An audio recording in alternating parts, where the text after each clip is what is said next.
Okay, good morning once again. And we have sort of arrived at the last class of organization theory. And today we'll be sort of zipping through a few areas. For example, we'll be talking about organization culture, organization change, and a little bit about organization structure. So those are three areas I want to talk about a little bit. And then sort of we come to the end of this particular course. Of course, there's a great deal of stuff in organization theory, but we try to sort of, do as much as possible. Yeah, we've got a lot of people entering.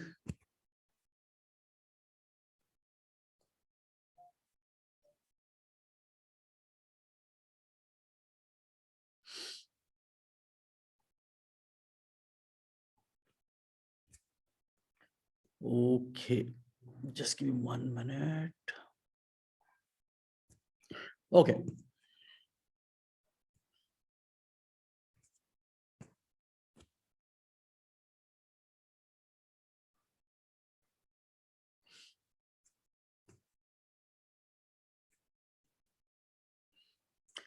Okay, good. So let's start off then. And then I've got this sort of slide here.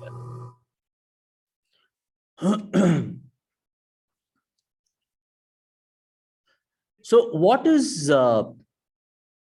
organization culture? Anybody? What is culture? What is organization culture?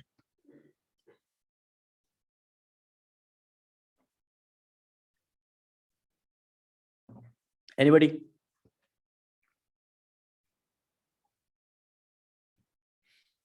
I know it's Sunday morning, but sort of can we wake up?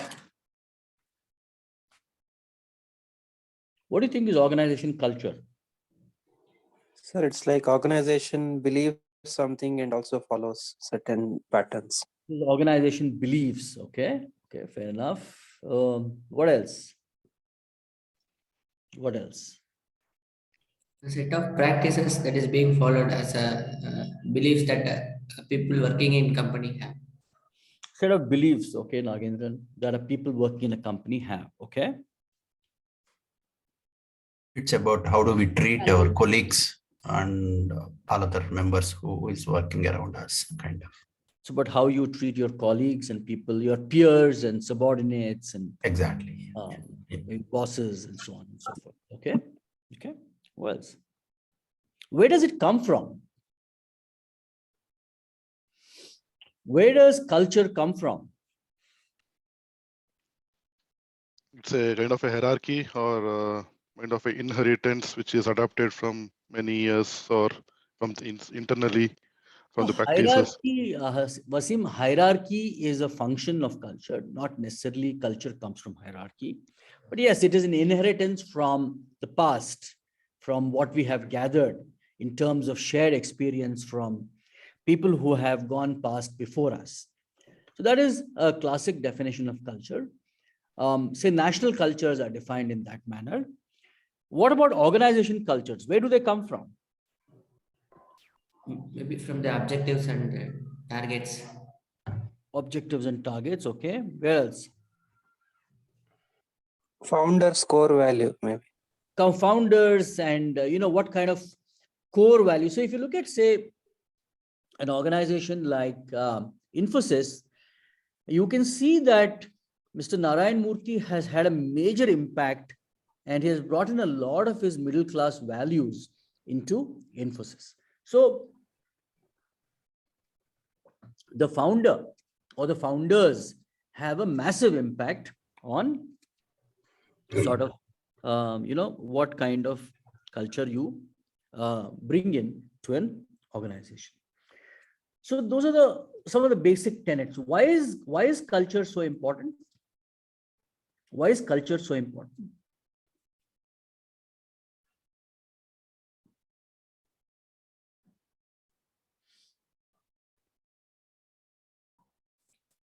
Okay, a bad culture can hinder. So let's not talk about bad culture, Nagendran. We'll talk about why is culture so important? It facilitates the achievement of key results. Not necessarily. What is the most important aspect of culture? Why do we talk about it so much? It connects emotionally. It connects you emotionally. Okay. What else?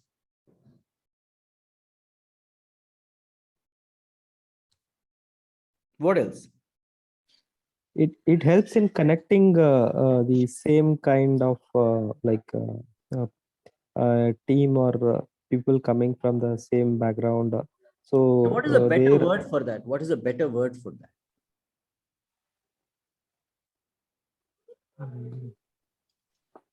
Consistency. What do you say? Bonding. Consistent behavior of everyone. Okay. Bonding. Okay. So for example, if you go to, say, you have Bhaskar, Pavan, Anupama, Anusha, Archana, Arun Kumar, Ashwini. If you go to America, what makes you Indian? Our culture, our name.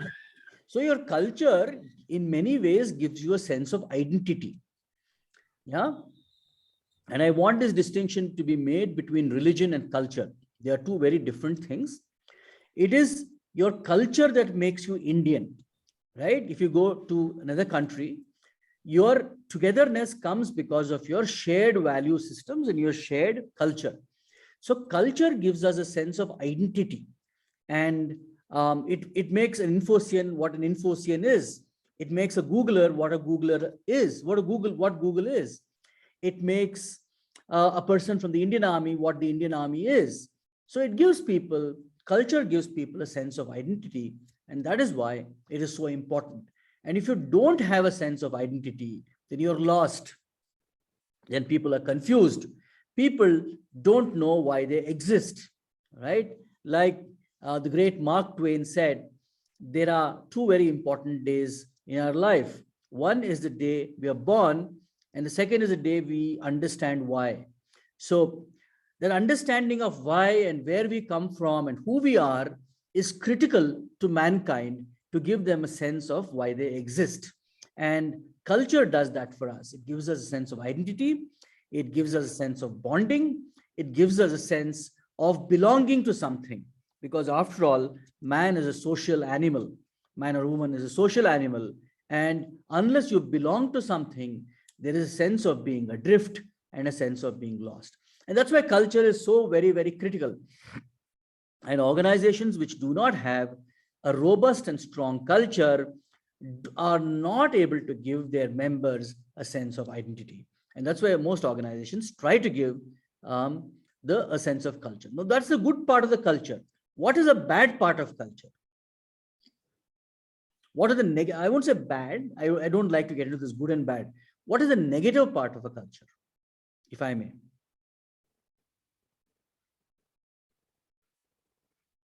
Nagendran, you were talking about something which is not so good. What is that? Yeah, to bring it to instill a new practice, it sometimes acts as a great hindrance. Absolutely right. Sometimes to bring it can become a source of resistance. It can become like a bulwark. It can become like a fort where you don't allow new ideas to get in. Excellent. What else?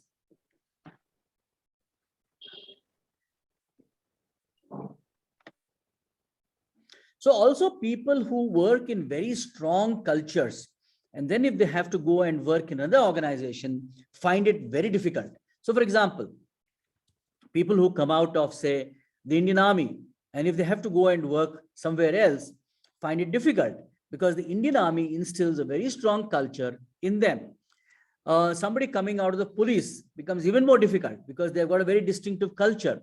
If they have to go and work in a civil organization, they find it tough, and so on and so forth. So cultures can actually create boundaries for you, which are many times unsurpassable. What else? What else is the other issues with culture? They can prevent the spread of good ideas. They can also be very insular. That is, people coming in from outside organizations can find it very difficult to understand what's going on in a new organization if it has a strong culture, and for them to settle down becomes a bit of a problem. So all these are difficulties of culture. And let's now deep dive into the class. Let's see what is there. So definition of organization culture refers to a system of shared meaning held by members that distinguishes the organization from other organizations. So say what distinguishes, say, Reliance from other organizations? Anybody? Reliance also has got a very strong culture. What distinguishes Reliance from other cultures? Anybody?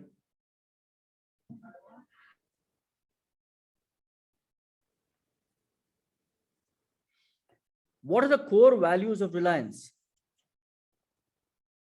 What is something that they hold dear to their heart? Local, make it local, like.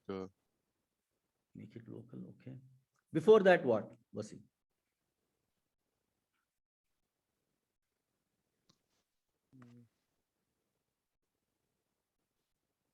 What else? They want to go into all the businesses. They want to acquire Not the really, market. Not really. What is one core driver for Reliance? Ambani brothers, their name, identity. So if you look at Reliance, one of their core diktats or a message that goes to the organization is get the job done. Yeah, they're not interested in. If you look at Mukesh Ambani, many times he has said this: there are constraints. We are here to overcome constraints. So he doesn't want to hear stories about why something cannot be done. He wants to hear why something can be done, how something can be done, and what is a solution to problems. And he's very clear about it.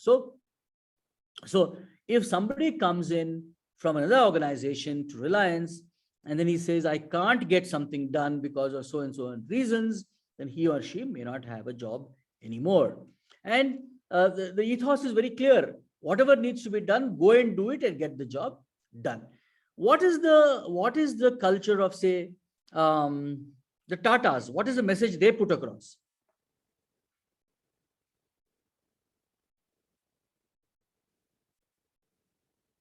The Tatas, what is the message they put across?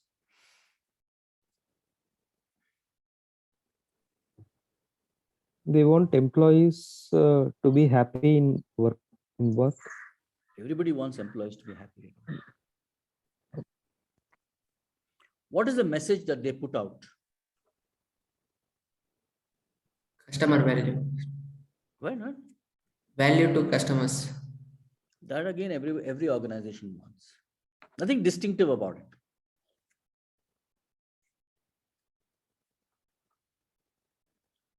A majority of the profit will go to the charity of Tatas. Okay, we're getting closer.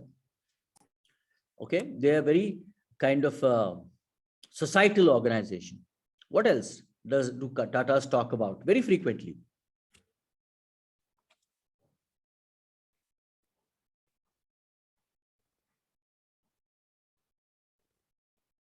Vocal for local.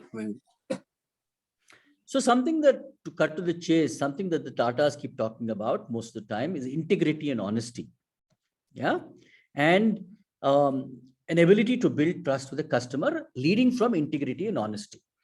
So just think about it. If you have somebody who comes in from a very aggressive organization who believes that you can do anything possible to get the job done, and these guys are saying that you have to get the job done, but you have to get it done by being, honest and having high levels of integrity, then straight away you've got an issue there between different cultural drivers. And that's what I meant by saying that culture can be insular. So culture can actually create boundaries to how you function in an organization. So I showed you two organizations. One is Reliance, which talks about, go and get the job done, do whatever it takes to make it happen. And Tatas who say that get the job done, but you need to have high levels of honesty and integrity. You can straight away see a little bit of tension between the two. And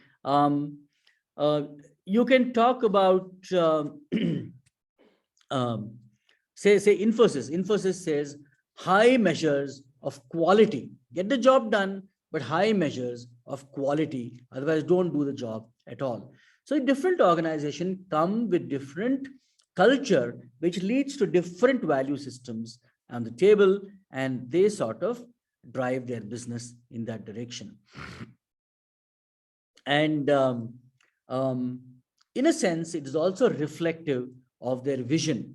And I think I made this mention in some class where I was talking about this gentleman called Mustafa. So Mustafa is a guy who studied in IIM Bangalore, and he set up an institution called ID Foods. And in a talk at the Anand Sagar, he was once saying that in the early days when they were struggling, so the vision of ID Foods is that we will make the life of a housewife easier by supplying high quality ready-made idli and dosa batter. That is their vision. Their main ethos is they will make the life of a housewife easier.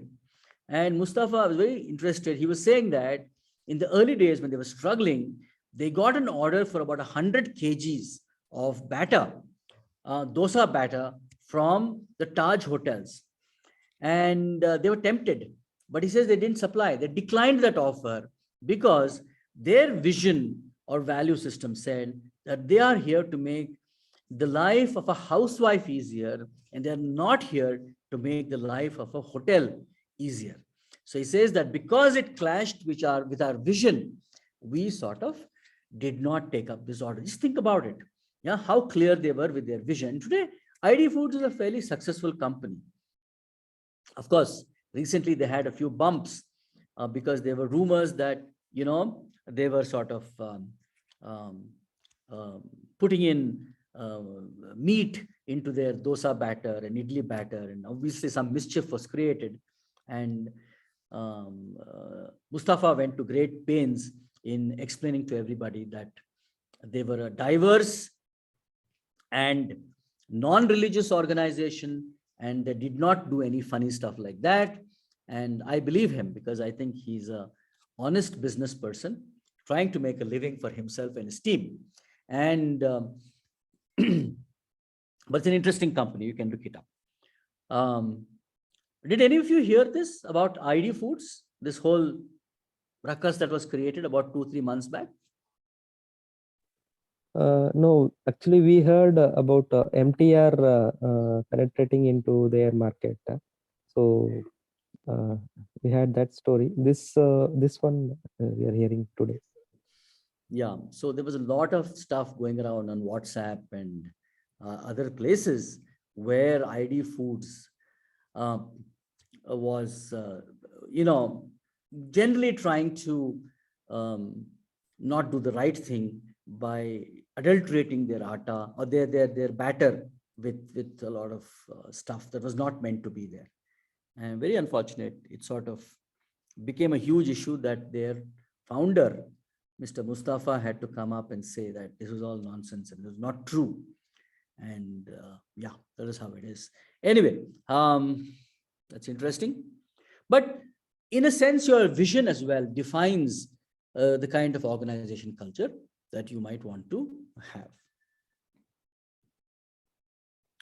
So primary characteristics that capture the essence of an organization's culture are how adaptable is your organization. And like I said, if you have very strong cultures, adaptability could become a problem. How detail orientation are you? What is detail orientation?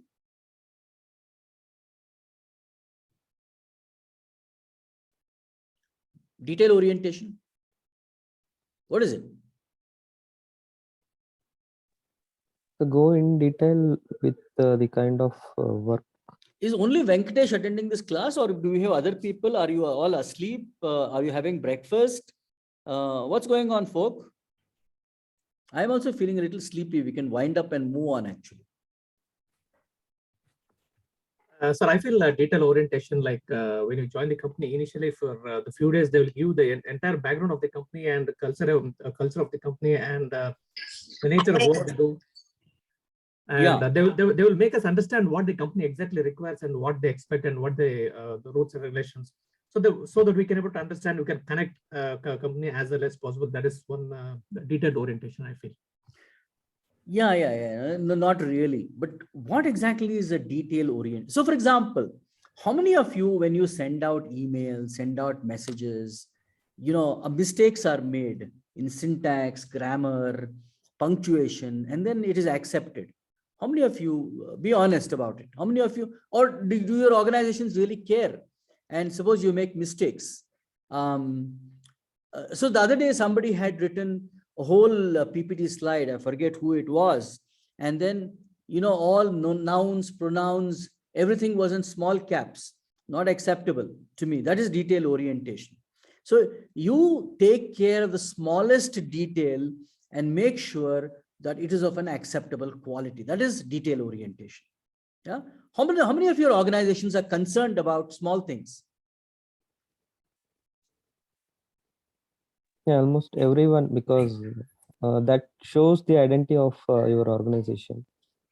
Yeah, Anusha, you have something to say?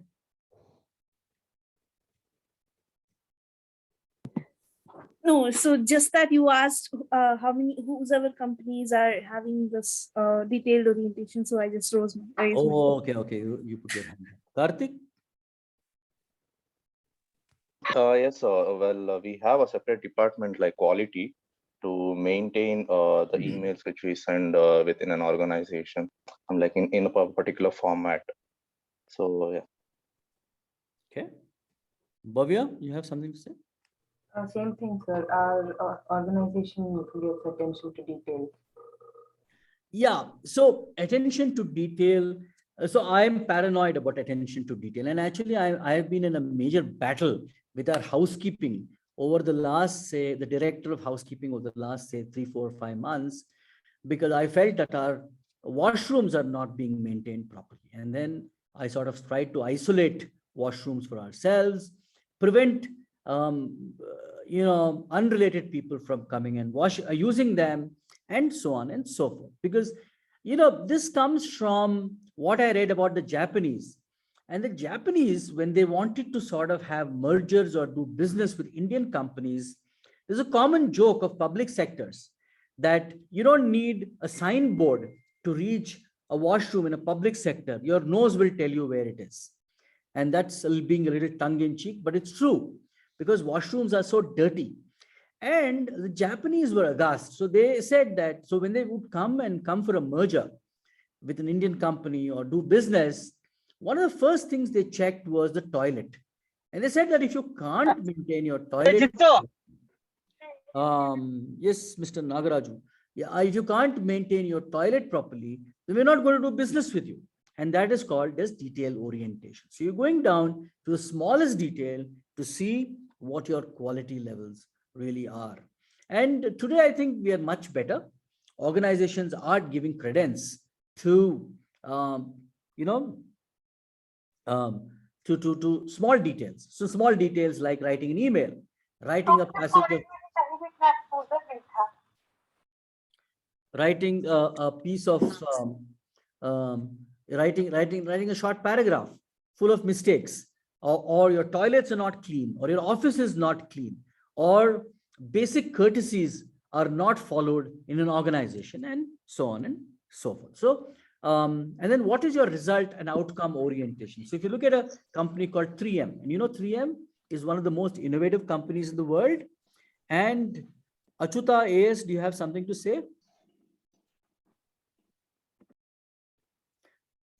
Brilliant. You don't have anything to say.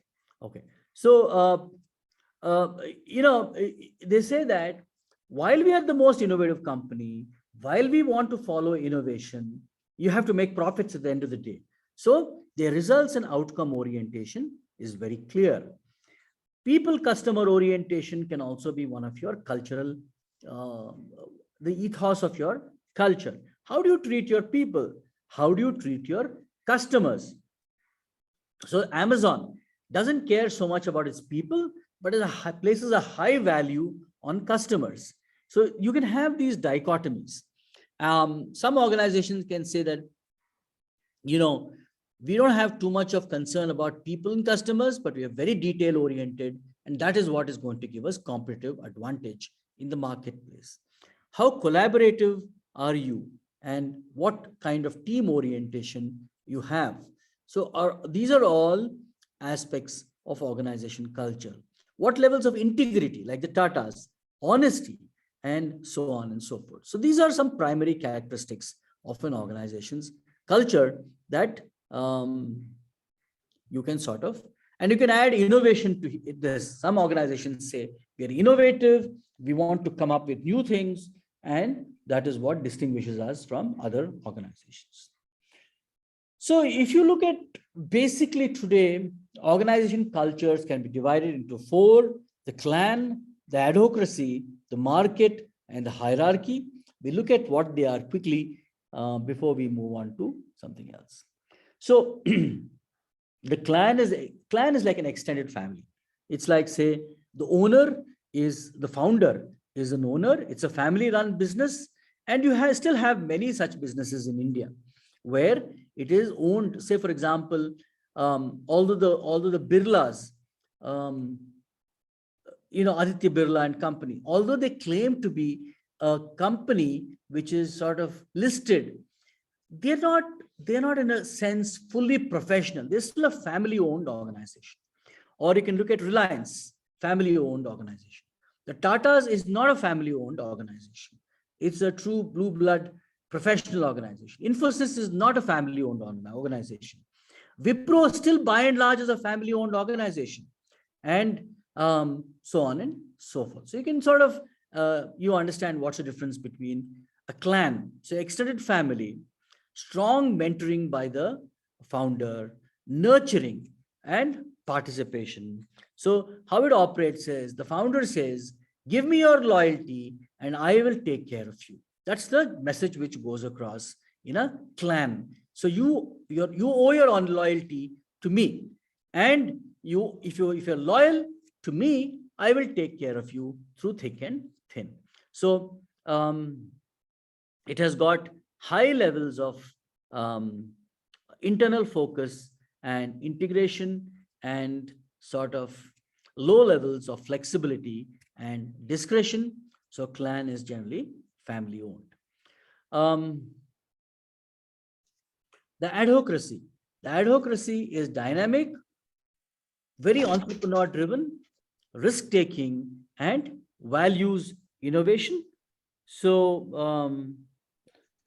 Siddharamesh, Munavalli, you have something to say? I was hoping you had something to say. Okay, adhocracies are dynamic, entrepreneur driven, risk taking, values innovation. They have sort of strong levels of, again, flexibility and discretion, and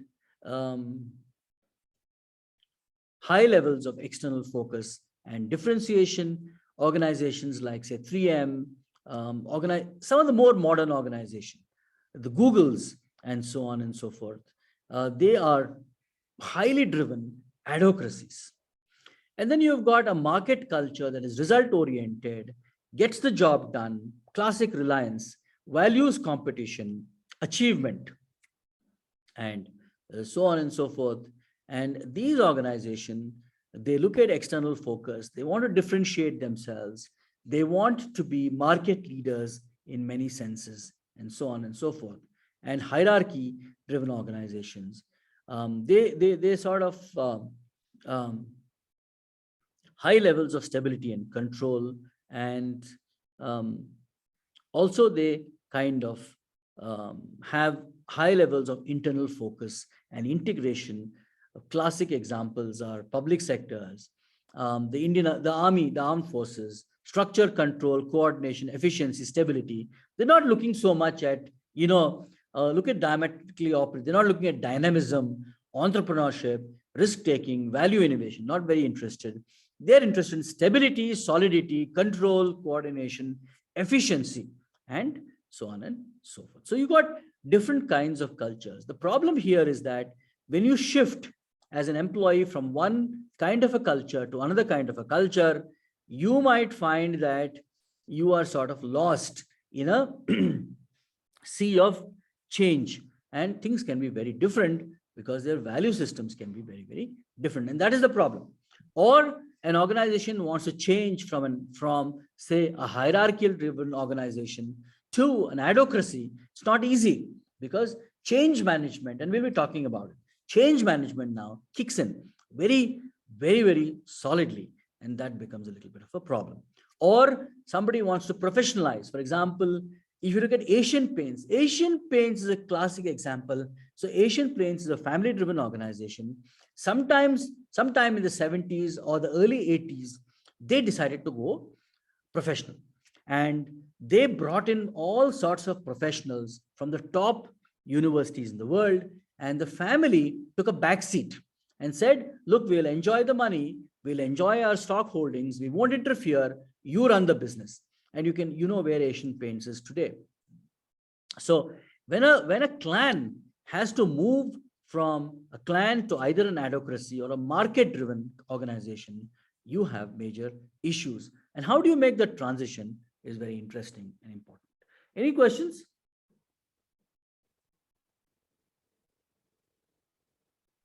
No, Professor.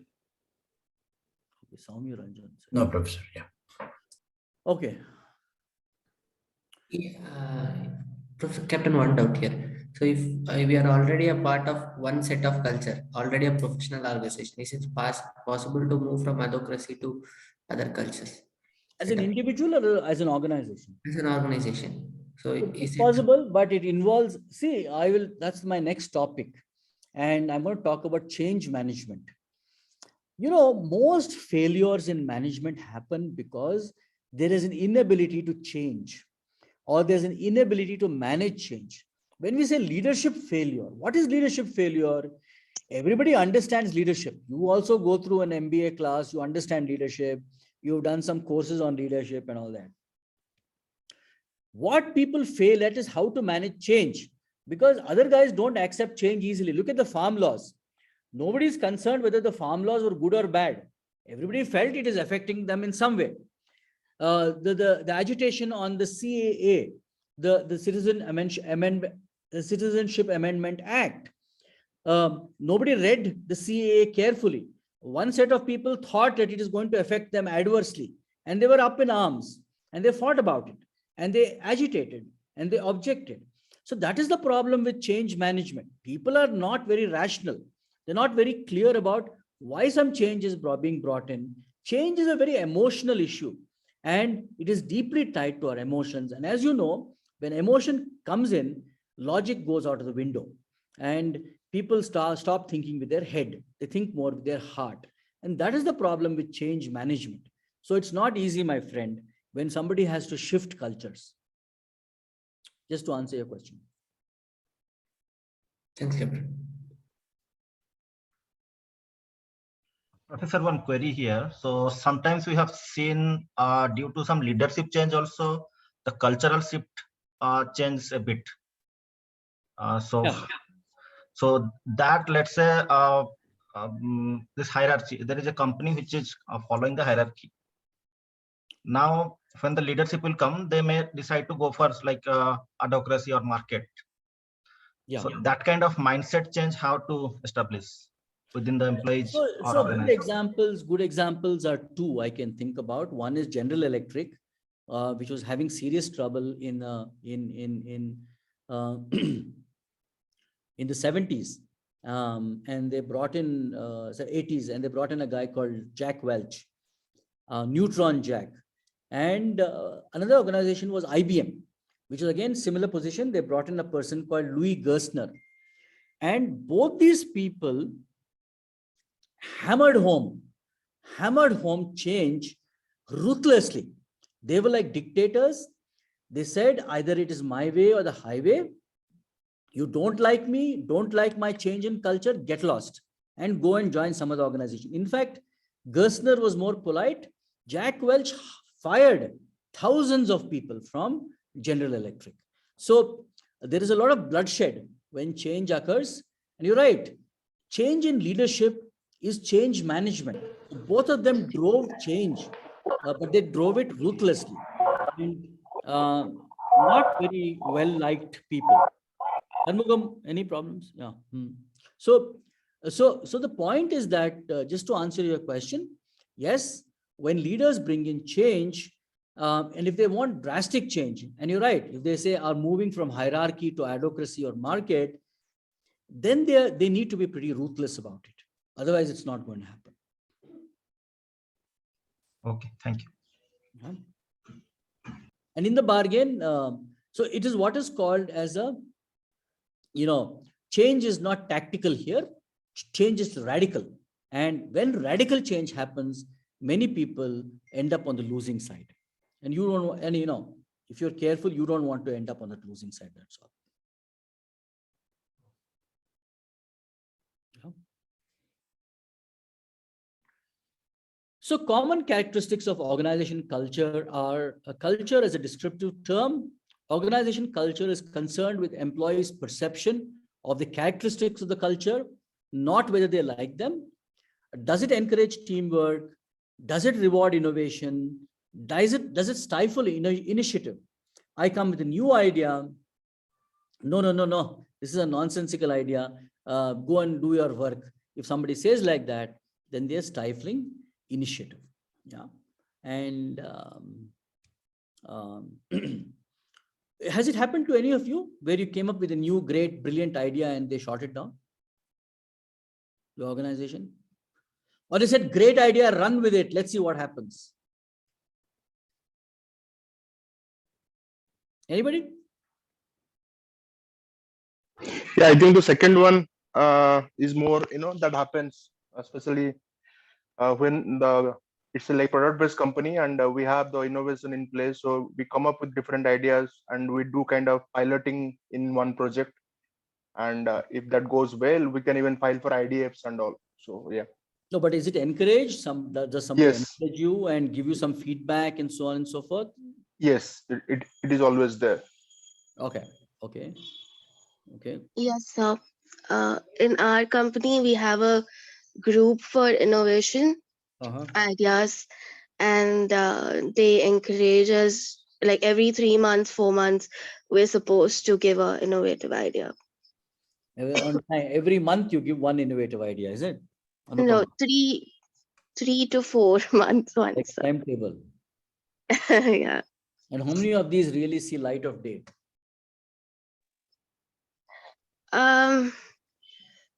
They do take it up, so not like everything, but it's been discussed and they come up with a solution of taking it up or not.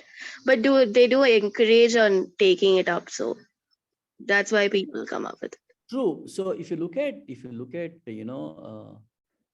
companies like say in hierarchy driven companies, and they become comfortable at a point of time. There are many examples. For example, let's take Ford. Ford is more than 100-year company set up by the great Henry Ford and Henry Ford, and suddenly they found two companies like Toyota and Honda were hammering them. Why were they hammering them? What do you think that Honda and Toyota did in the United States that put many American companies on the run?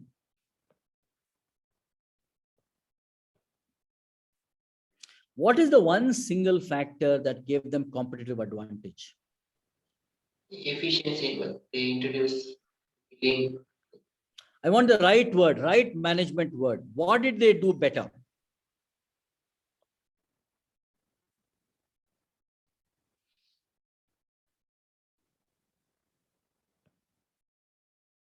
Come on, guys, wake up. They manage the changes like normally in the no.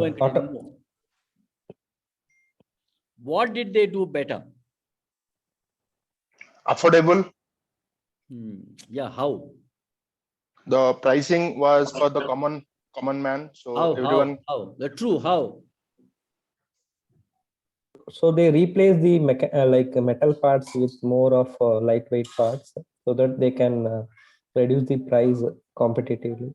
So when you look at say Toyota and Honda and why they gave the American car companies who were sleeping, Ford, General Motors, Chrysler, and all of them were having a jolly good time, It is just that the Japanese came with high levels of operational efficiency. They were not innovative. They did not do anything, vastly different. But their operational efficiencies were so high that they produced two things. They produced higher quality at cheaper price. And that was good enough. So they didn't do anything new. And that is why you need to be a little careful. Operational efficiency is not innovation. Yeah. And operational efficiency is, not productivity. Operational efficiency is many people get mixed up. Operational efficiency is operational efficiency. And that is why you must have attention to detail and doing the right thing well, because that is going to actually cost you otherwise in the market. But then being innovative or being highly productive are two different things altogether, which you also need to pursue. Otherwise, just by being operationally efficient, you're going to sort of not survive, because somebody is going to come with a more innovative, better product and kill you in the marketplace. So today it's a tough world, because you need to be driving in two directions. One, which might actually be contradictory. One is, of course, operational efficiency. How do you produce things which are of better quality at a lower cost, like Toyota and Honda did, and almost drove these American companies out of business? And other one is, how are you going to innovate and come up with new products like the Teslas and so on and so forth? And because, again, you see that Honda and Toyota and the Japanese companies were so focused on operational efficiency, they missed out a little bit on innovation. And Toyota, which is such an old company, has got exactly half the market capitalization of a company like Tesla, which is just about 20 years old. And you can see that they have been hammered in terms of innovation. So these are, culturally very contradictory terms. And in today's hyper competitive environment, if you need to survive, you need to be very careful, because if your culture is not supporting where you are driving, you can end up in the dustbin of history. Any thoughts on that whole small lecture I gave?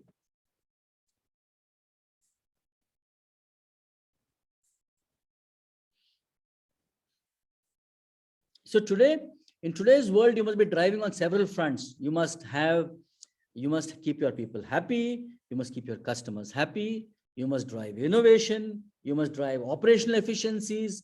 You must drive operational excellence. And if you're not doing well on several fronts at the same time, one of them can actually pull you down. Okay.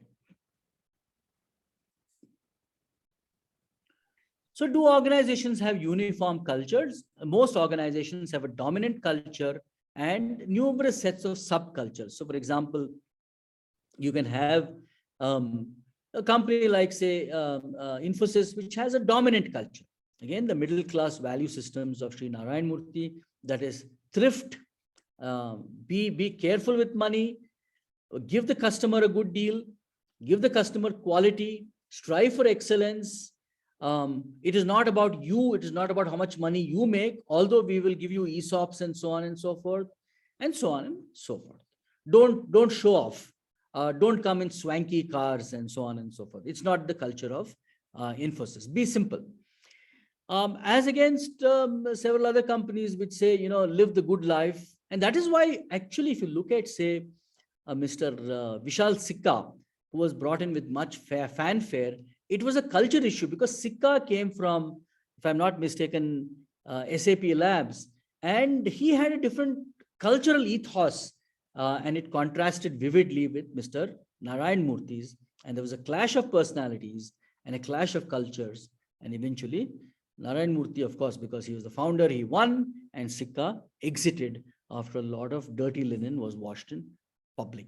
So you can have a dominant culture, and you can have subcultures. Again, goes, say, with the Indian Army. So Indian Army's culture is the Indian Army's culture. It's an Indian culture. Then you've got different regiments. You got a Jat regiment. You've got a Sikh regiment. You got the JNK Light. You've got the Rajputana Rifles. You've got various kinds of subcultures which the British set up, because the British came with this wonderful ethos of, saying that there are some, what should I say? military clans. There are some, martial clans, like people like, say, the Rajputs. They said were a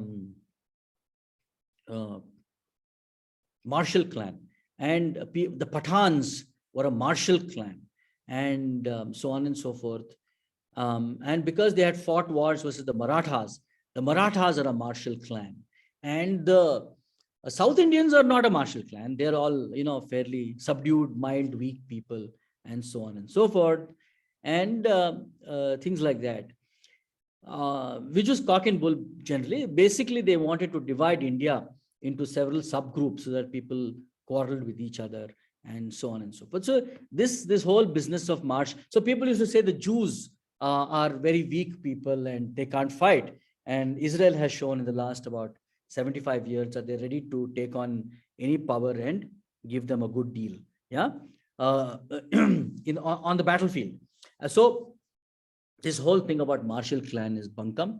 It's about training and mindset mostly. But you can have, the point here is that within a major culture, you can also have subcultures and so on and so forth. So strong culture versus weak culture, and strong cultures are good in a sense because they give you a sense of identity and they give you a sense of who we are. So we all feel proud when there is an International Yoga Day, right? Because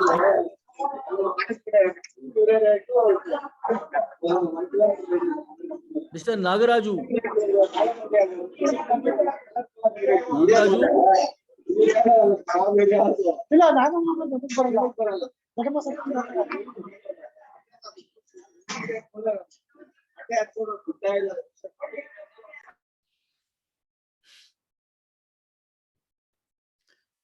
Yeah.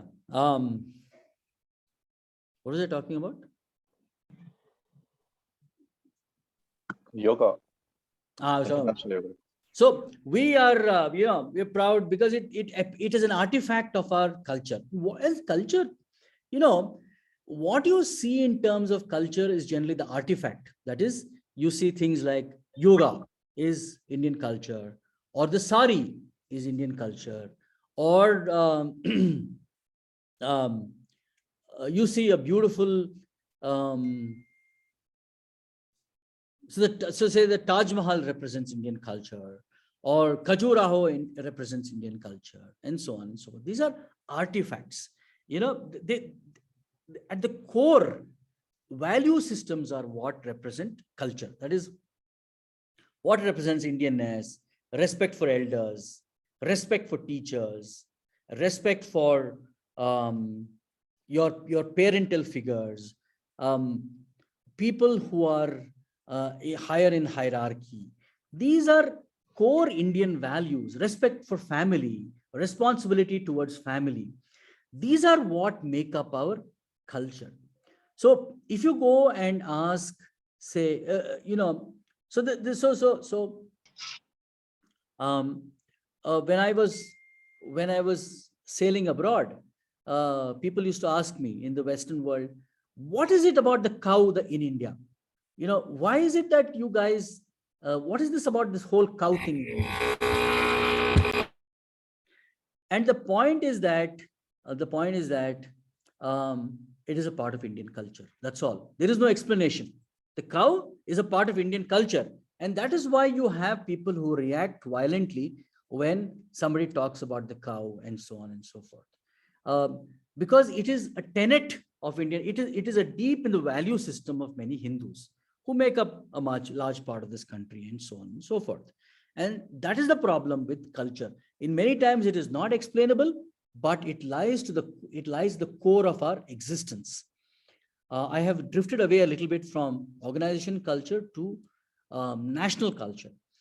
But you must understand the difference between artifacts. Clothes are an artifact. So for example, say when a Muslim lady wears a hijab, it is an artifact of their religious culture. Or I can even stretch it and say it is an artifact of culture. It's a culture that came, say, for whatever reason, from the Arabs, and so on and so forth. when a Hindu lady say wears a sari, it is an or a bindi, it is an artifact of culture. These are very external things. So if a person is not wearing a bindi, it does not mean that the person is less of a, say, Indian or whatever it is. So I hope I'm not confusing you too much and giving you a general sense that there are artifacts of culture, and one of the main artifacts of culture is, of course, the language that you speak, and that's why language becomes very touchy. And I keep saying it. So when several people come to, say, Bengaluru and say that Kannada gottilla, or after staying here for 15 years, it bothers people here that you're not sort of participating in the distinctive culture of Karnataka, because language is an artifact or a window to culture. And you can see how language has, that is why when our babus in Delhi say that Hindi must be learned with everybody, it raises hackles across India, because people have got their own culture. Language is their own, this is the window to their culture and an important artifact.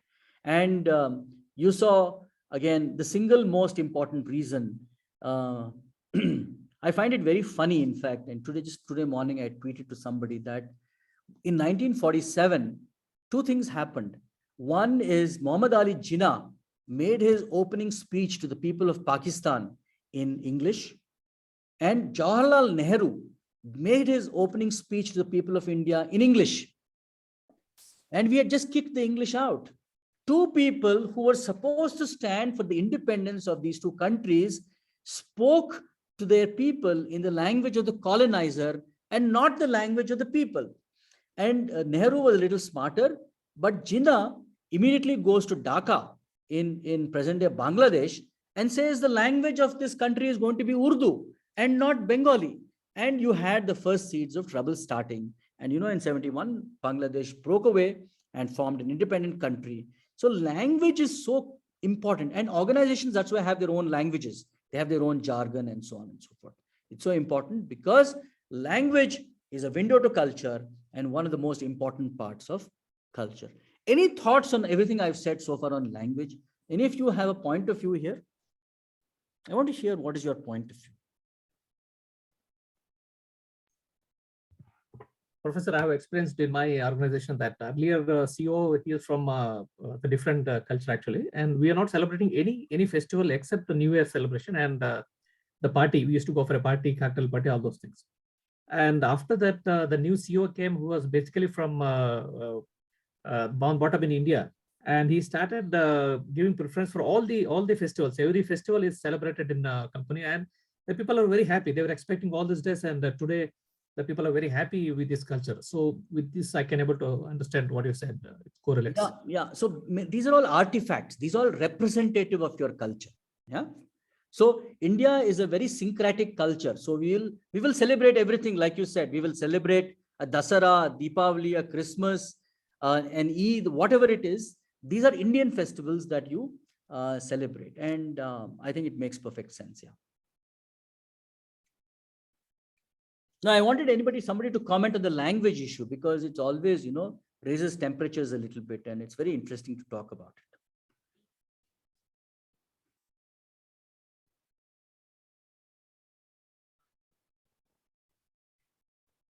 Nobody has a thought. Come on, guys. I think the best example you already said. Being in Karnataka, one should know Kannada, and if somebody is having a home over here, so they expect him to know Kannada at least. Yeah, if it is more than 5 years. The reason why, because many people are not able to explain it to you, Mahapatra. The reason why people want you to know language, because it gives you an insight into their culture, and for no other reason. So, yeah. So for example, if say you are in Karnataka, then people would hope that you understand the history of Karnataka, or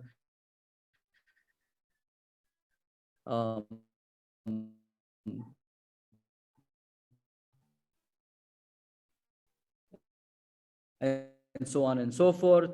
But I'm very sure that many people are not aware that before Rani of Jhansi, there was a queen in Karnataka who fought the British and defeated them. Yeah, and that might come as a surprise to you. And that is what ignorance of language does actually. It doesn't allow you to participate in what is happening in a particular place. And that's why people drive at language. I mean, let's not get into a language debate because I know it's a very sensitive subject and so on and so forth. Yeah. Yeah. So good. If I have no more questions, I think we've talked about culture quite a bit. It was a very interesting discussion.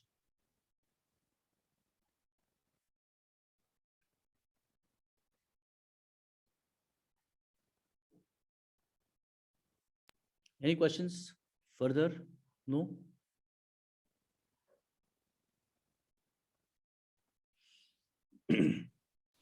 Professor, what is the difference between operational excellence and operational efficiency? Operational excellence is, where you're. It's something which doesn't have a terminal. You keep driving at excellence all along. So who is to say what is the best? So, for example, when I was playing cricket at the junior national level, if you batted like Virendra Sehwag, you would get sent home. Yeah, they would say that you were a useless batsman coming in at opening or number one. But today, being attacking at the start of a game is very normal. So levels of excellence change, or levels. How do you describe excellence? But operational efficiencies are where you produce the best quality at the lowest possible cost, and then keep lifting that bar as you go along. So that is the excellence part. The efficiency part is try to become more and more and more and more efficient, where lower costs, higher quality. So do you think that much of the world's pencils come from China? It is all the pencils in the US come from China. Do you think the Americans cannot produce a pencil? Yeah.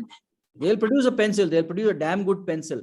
They'll produce a much better pencil, but that will come at 5 times the cost of what the Chinese produce. So you have operational efficiency problems there.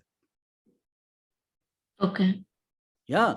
So it is always about cost versus quality. High quality, low cost. When this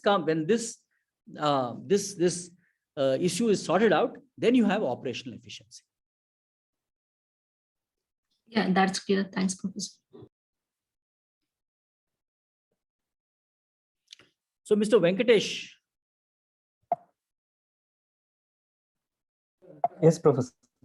You attended my talk the other day, huh? Yeah. Okay, I'm going to sort of talk about it again. So it's going to be a bit of a repetition for you. Yeah. Because No.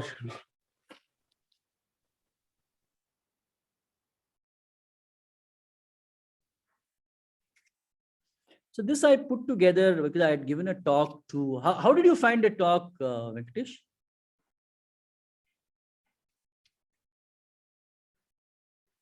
Yeah, it was interesting, Professor. And I have heard it in our previous classes. So for me, it's not new.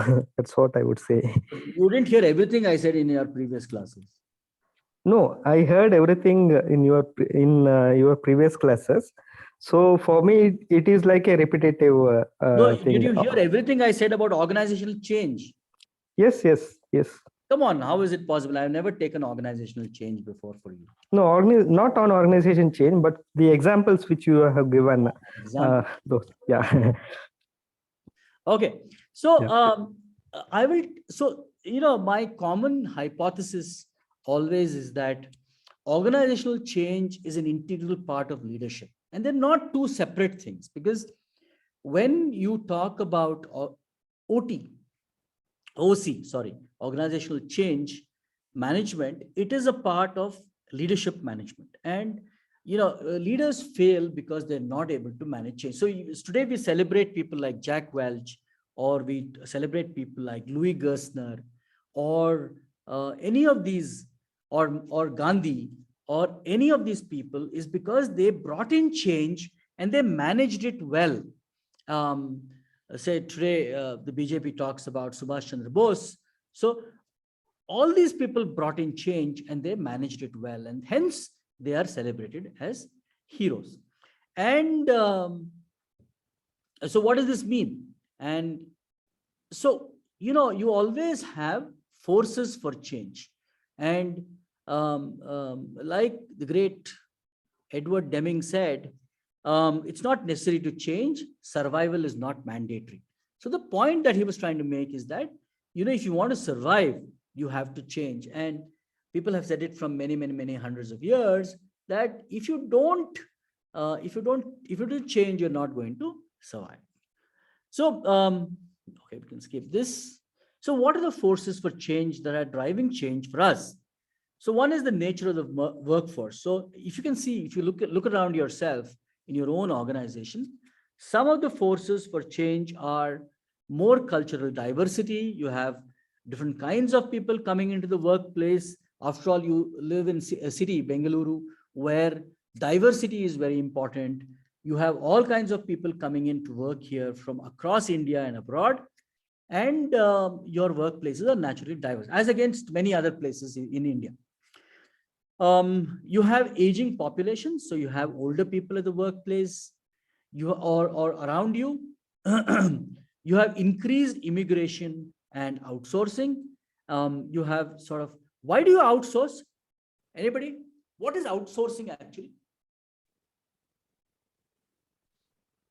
Getting job done by third party. Why does that happen?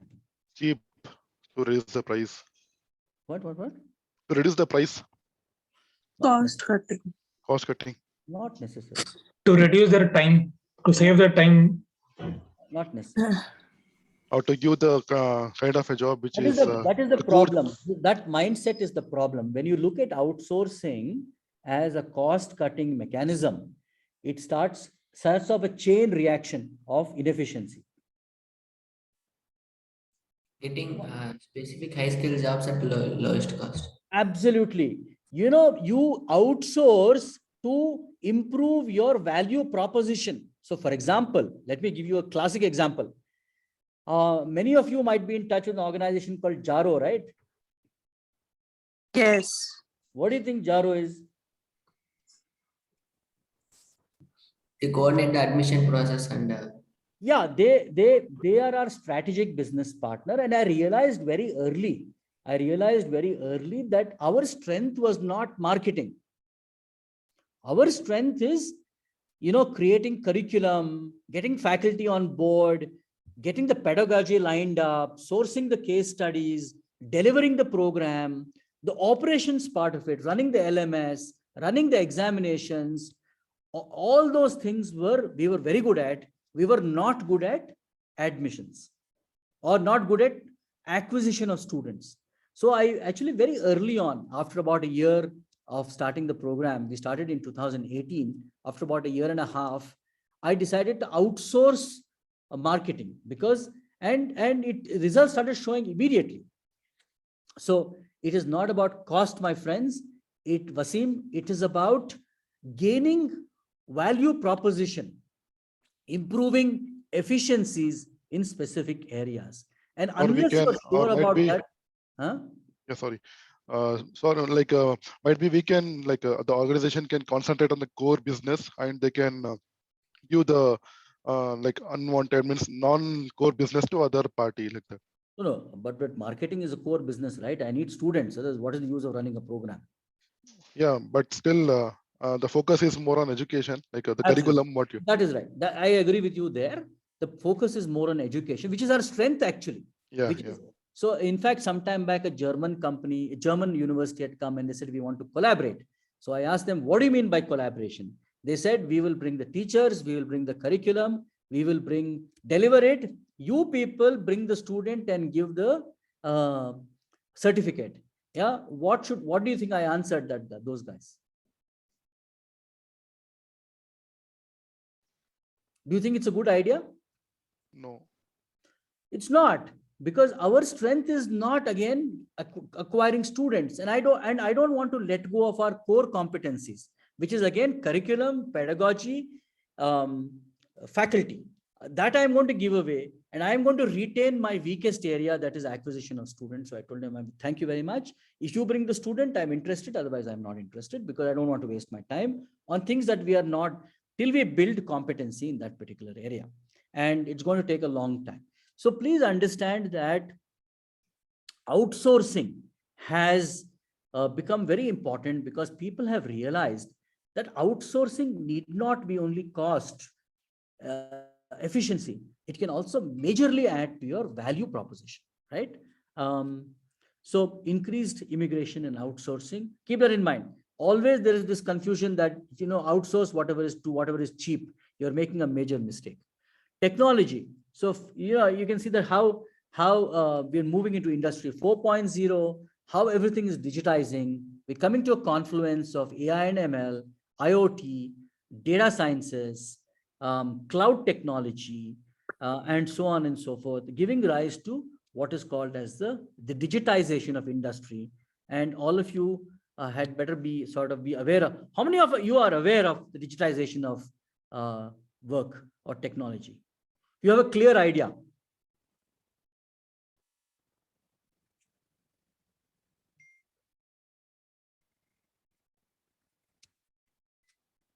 Hello, are you there? Yes, sir. Yes, you're there. How many of you have a clear idea, my friends? If you don't have a clear idea, please go and get yourself educated and find out what is going in. Otherwise, you'll get swept away by the tidal wave that is arriving. Yeah. So things are changing so quickly that probably next 5-10 years, you're going to find yourself in a very different place. I'm just reading a book. It's called The Digitization of Industry or something like that. Written, really nice book. Very simple terms. It explains what is happening around us. And if I can be interested at my age, I'm sure digitization is not, I'll have retired by that time happily. Yeah. And be traveling the world or whatever. You guys should be more interested, because you're going to feel the full impact. So faster, cheaper, and more mobile computers and handheld devices. So, for example, Apple is very worried that they might go out of business with their laptops, because the iPhone is disruptive in nature. Emergence and growth of social networking sites. Again, you must have heard of the Metaverse now. All of us we have a dual personality. One personality is our real self. The other personality is our digital self. It's called the Metaverse. And go and have a look at it. And how are you represented? So you can be represented very differently on social media. Deciphering of the human genetic code and cloning, where people are going to be cloned, and terminal diseases can be reversed, and all sorts of things are happening. So technology is changing at such a rapid pace. Somebody put a pig's heart the other day successfully. So you can have all sorts of things, you can have a donkey's heart or a pig's heart or a camel's heart or something. Economic shocks, rise and fall of global housing market. The 2009 subprime crisis, 2008 subprime crisis is indicative. The financial sector collapse, stock market booms and busts, global recessions, competition, global competitors, mergers. And so when India was saying that we are the world's greatest production, Tirupur in Tamil Nadu is the world's greatest production of clothes, suddenly you had Bangladesh and Vietnam which turned up. Yeah. And today Bangladesh and Vietnam produce more clothes than India for worldwide fashion houses. So competition can come from anywhere. Disruptive technologies can come from anywhere. And they're all driving change. Mergers and consolidations, increased government regulation of commerce, the whole story of, say, we are one global village seems to be dead now. More and more people are sort of saying that let us have boundaries. Let us not allow competition to come in. So India is in a constant battle with the United States as a World Trade Organization. Why is that? Why is India and US are very good friends, right? We cooperate militarily, we cooperate on intelligence, we cooperate on terrorism, we cooperate in several places, but not at the WTO. What is the problem? Anybody?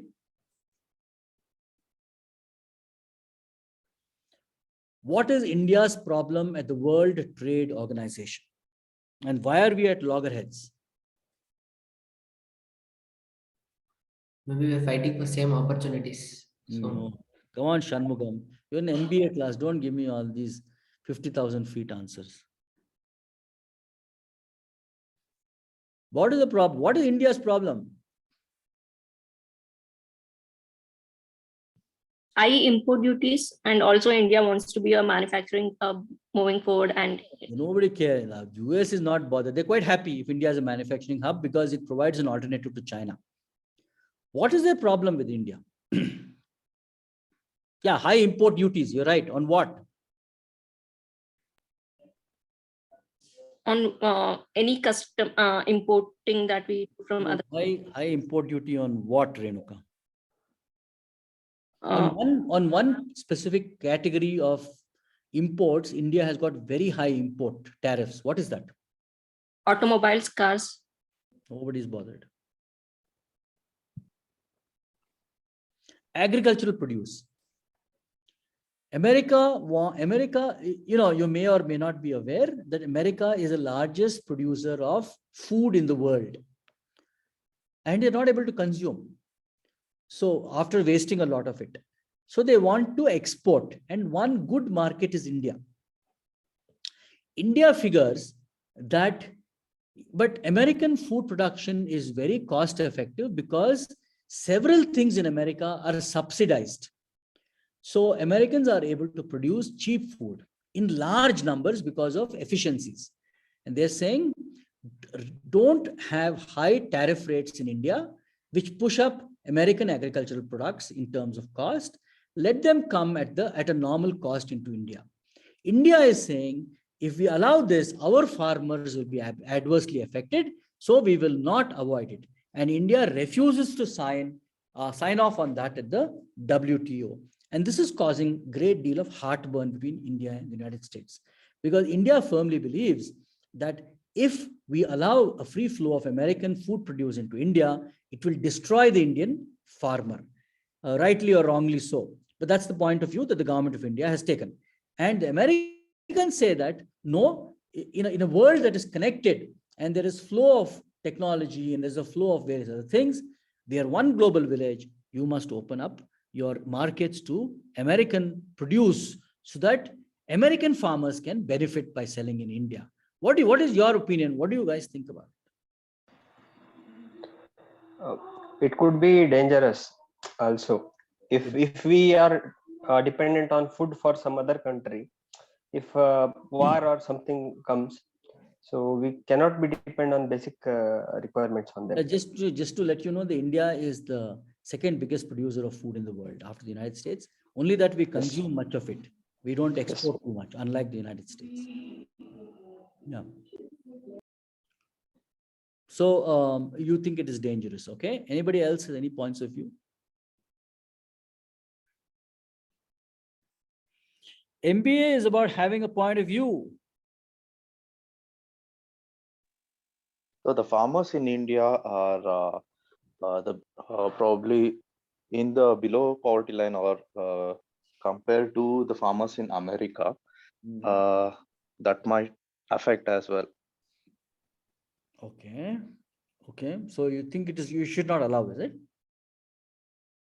Yeah. Okay. Anybody else has any other points of view? So why not, if we allow it and we make so people who have very small. So one of the problems in India is that people have half acre, 1 acre, quarter acre, and all that stuff. Yeah. So maybe if it is consolidated, like say our cafe coffee day fellow, Mr. Siddharth, late Siddharth, who had some 50,000 acres. Maybe it is more efficient. Who knows? What do you guys think?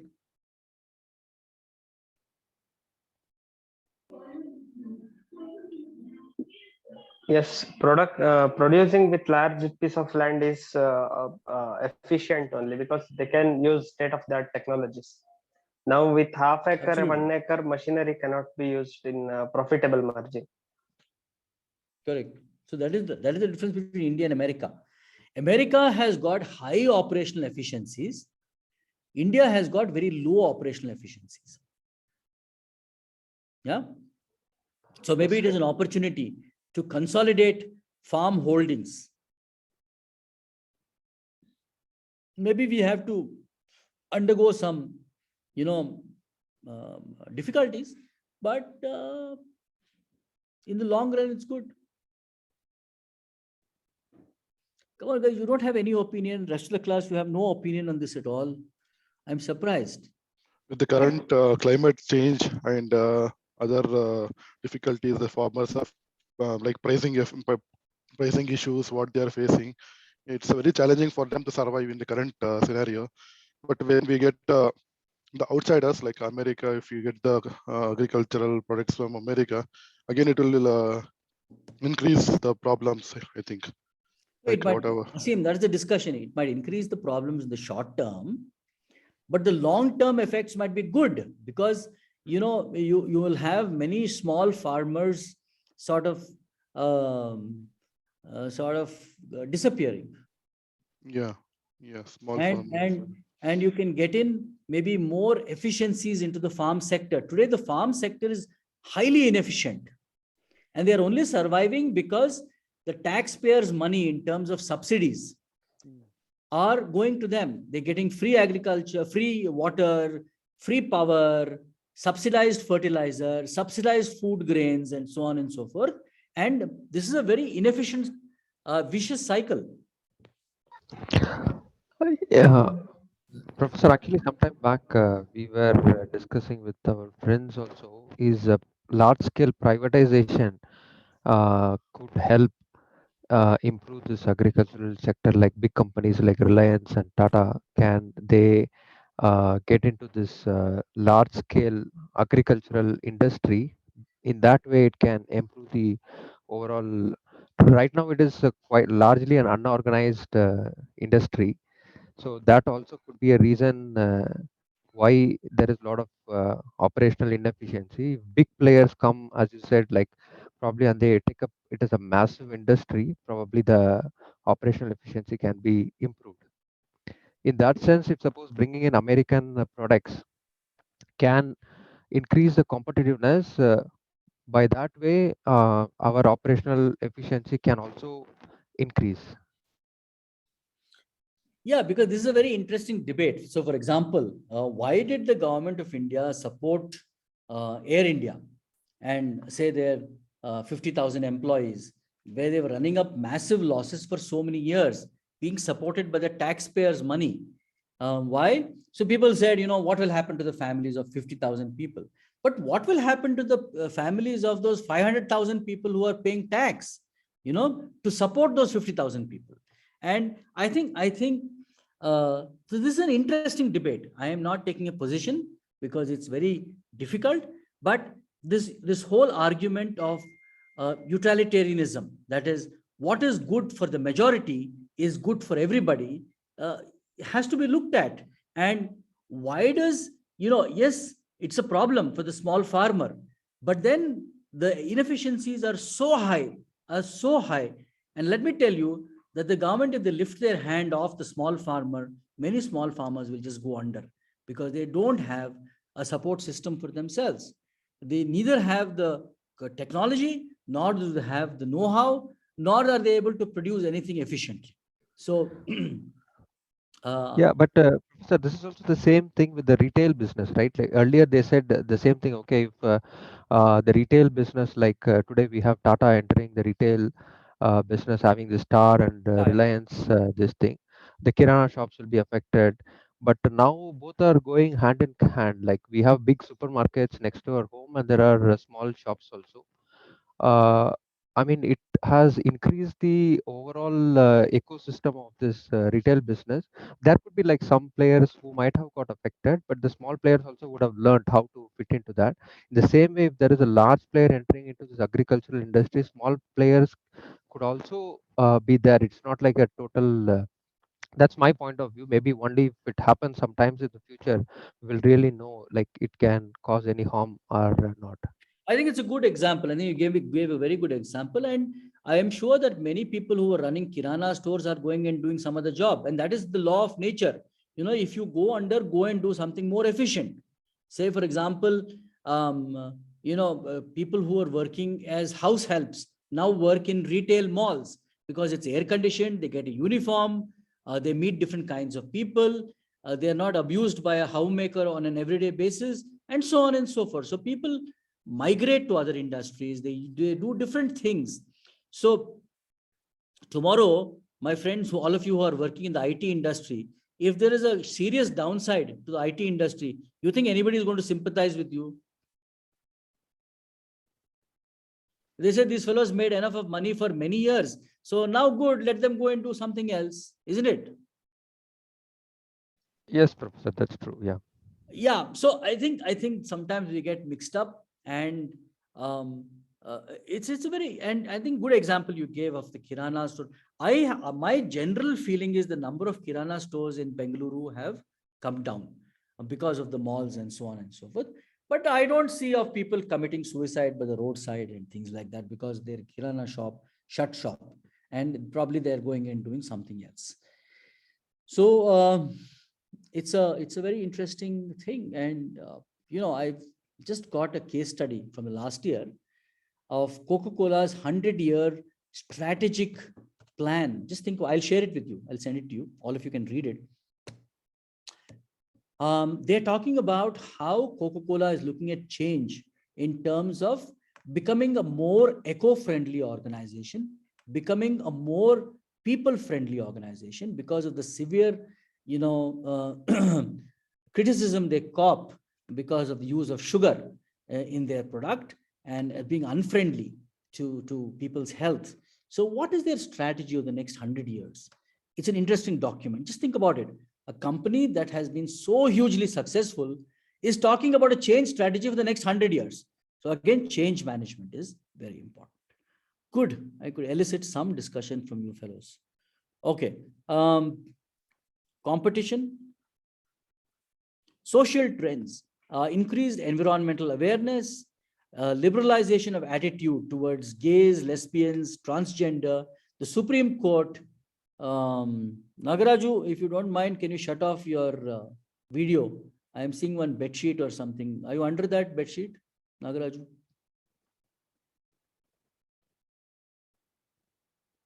Thank you. Thank you. Thank you very much, Chief.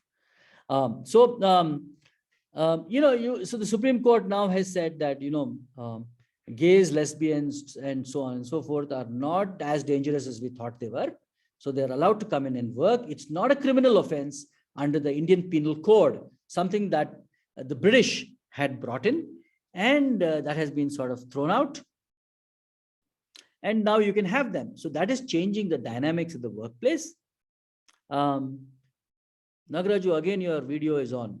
So any particular reason, Chief, what's happening with you?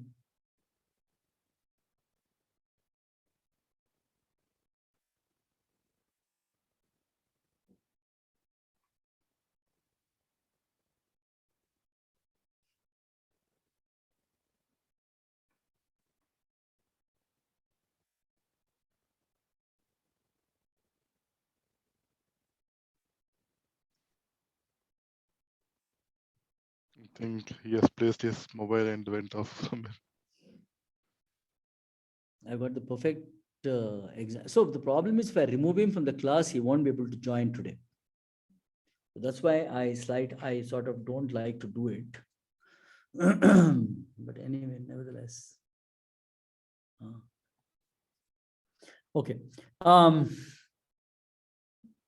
That's what makes India, America is such a boring country. When you go there, that's what makes India such an entertaining country. There's always fun everywhere. All you have to do is stand somewhere and watch, and you can be entertained for the rest of the day. So I'm never going to leave this country. So so how many of your organizations really, encourage transgenders? Do you have transgenders in any of your organizations? I see them at every traffic signal, but does your organization have transgenders? Anybody?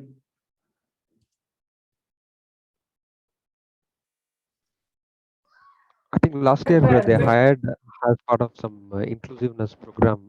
We hired. Company is this Bhagwan? Samsung. They hired, huh? Okay. And? Yeah, they. Sorry? How are they working? Are they good? Are they doing well? So after that, the Corona happened, so I don't get to see them. So I don't know in which team they are in, but I saw like few of them joined our company as part of the inclusiveness program. And do people openly come out of the closet and say that they are gay and lesbian and all that stuff nowadays, or still they are kind of shy about it and so on? Is there a tension in organizations? What's happening actually? So this part of the discussion is still a taboo. I don't think that discussion happens in this direction, but at least hiring of transgenders has happened as part of the inclusiveness. There is no discussion on LGBT and other areas that did not happen openly as of now. I think that will take a little bit more time, I think. Right, right, Professor. But how are you guys? Are you comfortable with this LGBT thing, or is there any of you feel uncomfortable?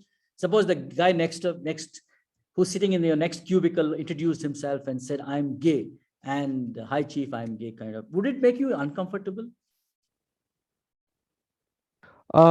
Actually, I can speak for myself because now that we know that this kind of culture is prevalent in Western societies, and slowly it will come to Indian cities as well.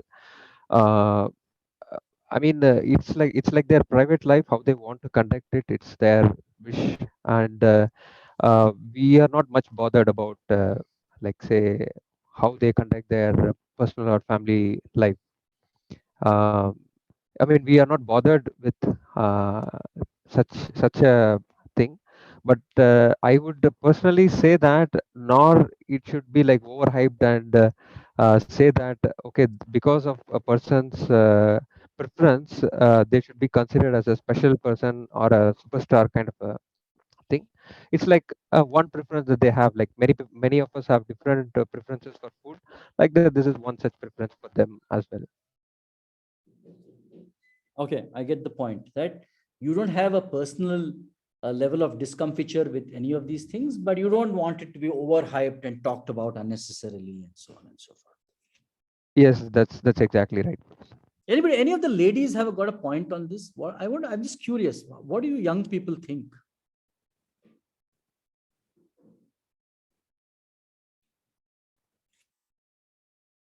You don't have an opinion at all?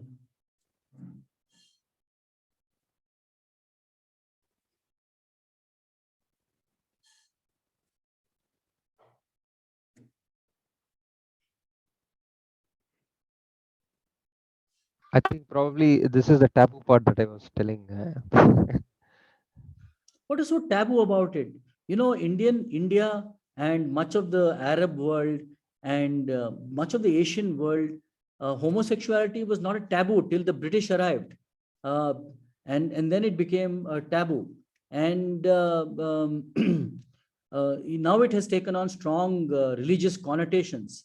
But otherwise, religion did not have a say in how people behaved privately, fundamentally. Yeah. So it's very interesting. And for me, it is fascinating about how cultures can adapt to changes in many areas. Yeah. So anyway, I won't press on it. Let's move on. So we have more multitasking and connectivity. World politics, rising healthcare costs, of course, is a problem. And this has caught a lot of people of my generation by surprise. Of course, I have been a little careful and have always insured myself fairly well against rising health costs. But I see a lot of people about my age or older who have inadequate health insurance. And it has to go as a function of the rising healthcare costs, which are humongous. Negative social attitudes towards business and executives. Okay. Maybe the rising. So if you look at several economies, including the American economy, if you talk to people in the 1960s, they would say that even a barber in the US came home in a car, in a good car, and they had a decent house. A bus driver had a decent house. Not anymore, even in the US. The differences in salaries that say some people earn as against other people are rising. India, it was always a problem. The differentiators in salaries. I'm not talking about bribes, corruptions, and so on, but basic salaries are quite large. And so there is a negative sort of connotation with respect to sort of business executives and what they earn and so on and so forth. And opening of new markets worldwide, like I said, India ruled the roost as far as production of clothes was concerned. Not very far away, we have a center for cotton clothes and so on. But today, countries like Vietnam, Bangladesh are doing very well. And so you have shifting, poles or shifting ecosystems of industry. They're saying India is going to be the next big hub for the semiconductor industry. That is one of the reasons why China wants to get their hands on Taiwan, because they want to get their hands on the semiconductor industry. And Taiwan is now saying an interesting thing. They say that if China invades us, we're going to have a scorched earth policy. We will destroy all our factories. So chums, you can come and take this island. I spent a lot of time in Taiwan. This very, very small country. And but their production of things like chips and semiconductors are so high, it makes them hot destination. So they're saying that if you invade us, we will destroy everything and we become a useless island. So forces for change are high. So why do people change fundamentally? And they change for two reasons. They change because of two things. One there are opportunity gaps. That is, like I said, companies are operationally efficient, but they also need to innovate. And a good example is, of course, Kodak. All of you know the story of Kodak. It has been repeated several times. Kodak had a 90% market share of the camera and the film industry in 1990. By 2010, they filed for bankruptcy in just 20 years. They went from 90 to 0 in no time. Why? Because they could not innovate. When they smelt opportunity, they could not grasp it. They lost the race in the digital camera, whole drive to the Japanese, and the Japanese just wiped them out. Yeah. And it took just one product to wipe them out. So opportunity gaps have to be assessed. And if there are opportunity gaps, then how do you fill those opportunity gaps? So from evolving shifts in customer preferences and demands, competitor offerings. So today, you can't say that I will not tie up with you can't be a restaurant and say I won't work with Swiggy or Zomato or something like that. That's what the customer wants. And you jolly well fall in line. Otherwise, you might find that nobody is willing to travel to your shop unless you're very local and you're attracting a lot of local crowd. And I have a person who sells idlis very close to my house. Of course, the lady refuses to tie up with Swiggy and Zomato and so on and so forth, but she is surviving because she has a limited, very loyal customer base who comes from the apartments around her. Top quality. She says, I don't like the Swiggy fellows because they put a lot of pressure. But one day, if that customer base refuses to come to her shop, she is wiped out. So are you in line with customer preferences and demands? A competitor offering, labor and capital market constraints, public expectations, regulations, change in technology that threaten existing norms. And from successful organizations, assuming that their past record capability will sustain them indefinitely. This is like the story of, another great example is a company called Corning Glass. Corning, of course, if you use Corel, the crockery, Corel comes from Corning. Corning is more than 100 years old. It's a 150-year-old company in New York. And they are the world leaders in the manufacture of glass, right from the nose cone of space shuttle, which comes from ceramics. They are the market leaders. And Corning was wiped out in the dot-com bust because why? They were the market leaders in the fiber optic industry. And Corning was just about finished because fiber optics went out of fashion. And what then saved them is very interesting, because in the 1960s, laboratories in Corning had produced a toughened glass, which was put in cold storage because they had no use for it. And when they went out of business, they resurrected this toughened glass, which today is called Gorilla Glass. You must have heard of Gorilla Glass. All Gorilla Glass in the world comes from Corning. And that is the only thing why they survived. And they realized that unless they are innovating and they're producing new stuff, they can actually disappear from the scene. So they have resurrected their efforts. So opportunity gaps are very, very, all our iPhones have got Gorilla Glass, just as an example. Yeah. So opportunity gaps. And then performance gaps. Are there gaps in your performance? And are there gaps in what you're doing, operational efficiencies in several areas? Can you plug those gaps? So you need to change. And what changes do you need to bring in to plug those gaps is very, very important. Okay, guys, I'm taking a 15-minute break. I've spoken long enough. So we will reassemble sharp at 11:20, right? Okay, Professor. Please go and do whatever you do.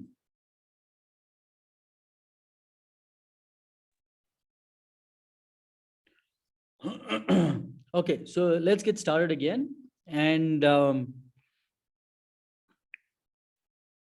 after the break, so why is change management so difficult?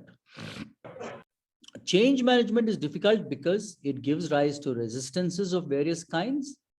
People resist change actively as well as passively.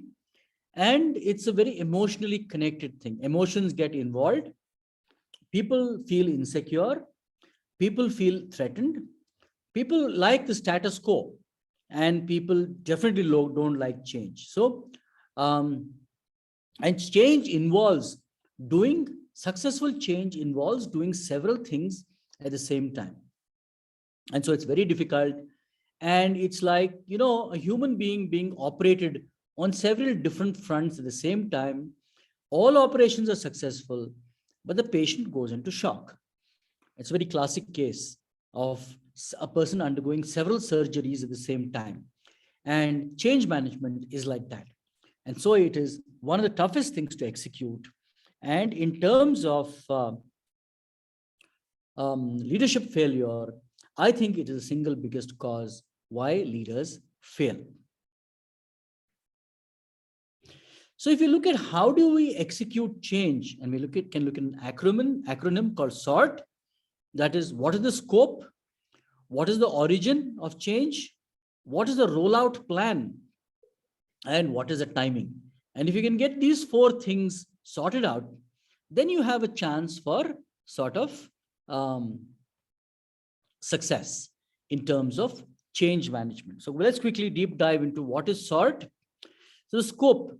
So do you want to have incremental change or radical change? So incremental change is generally, it is slow, calibrated, carefully thought out, and, everybody's in control.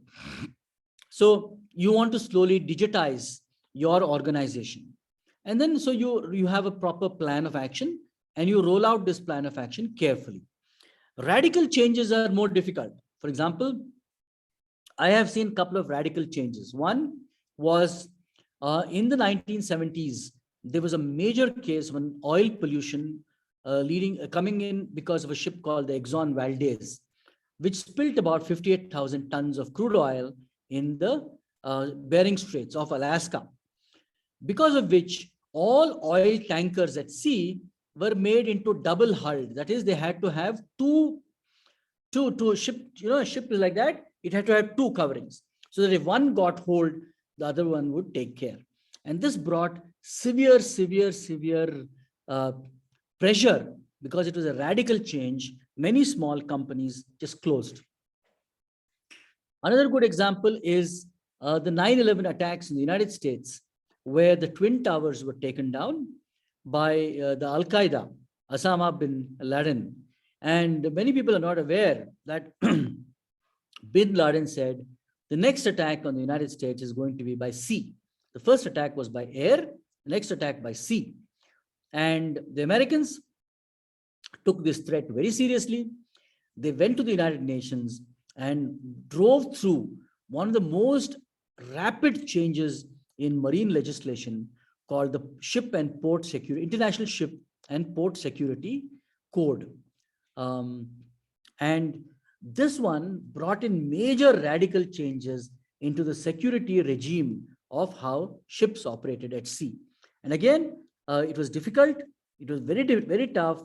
A lot of retraining had to be done, changes in equipment and so on and so forth.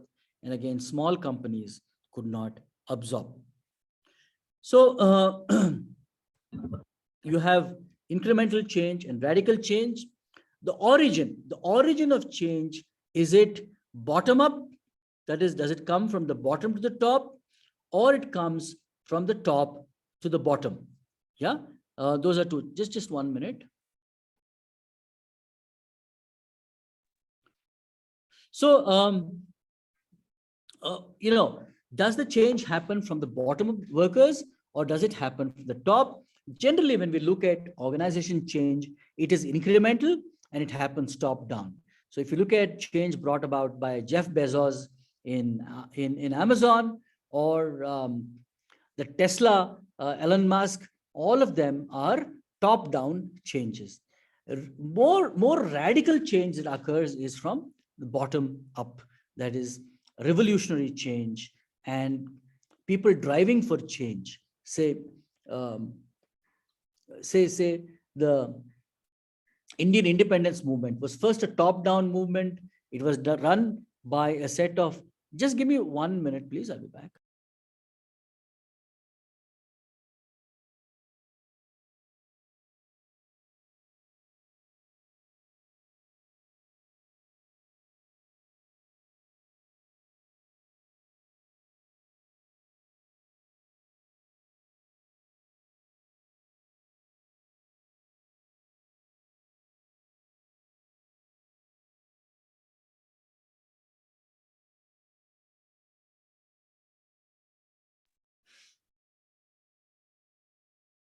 Yeah.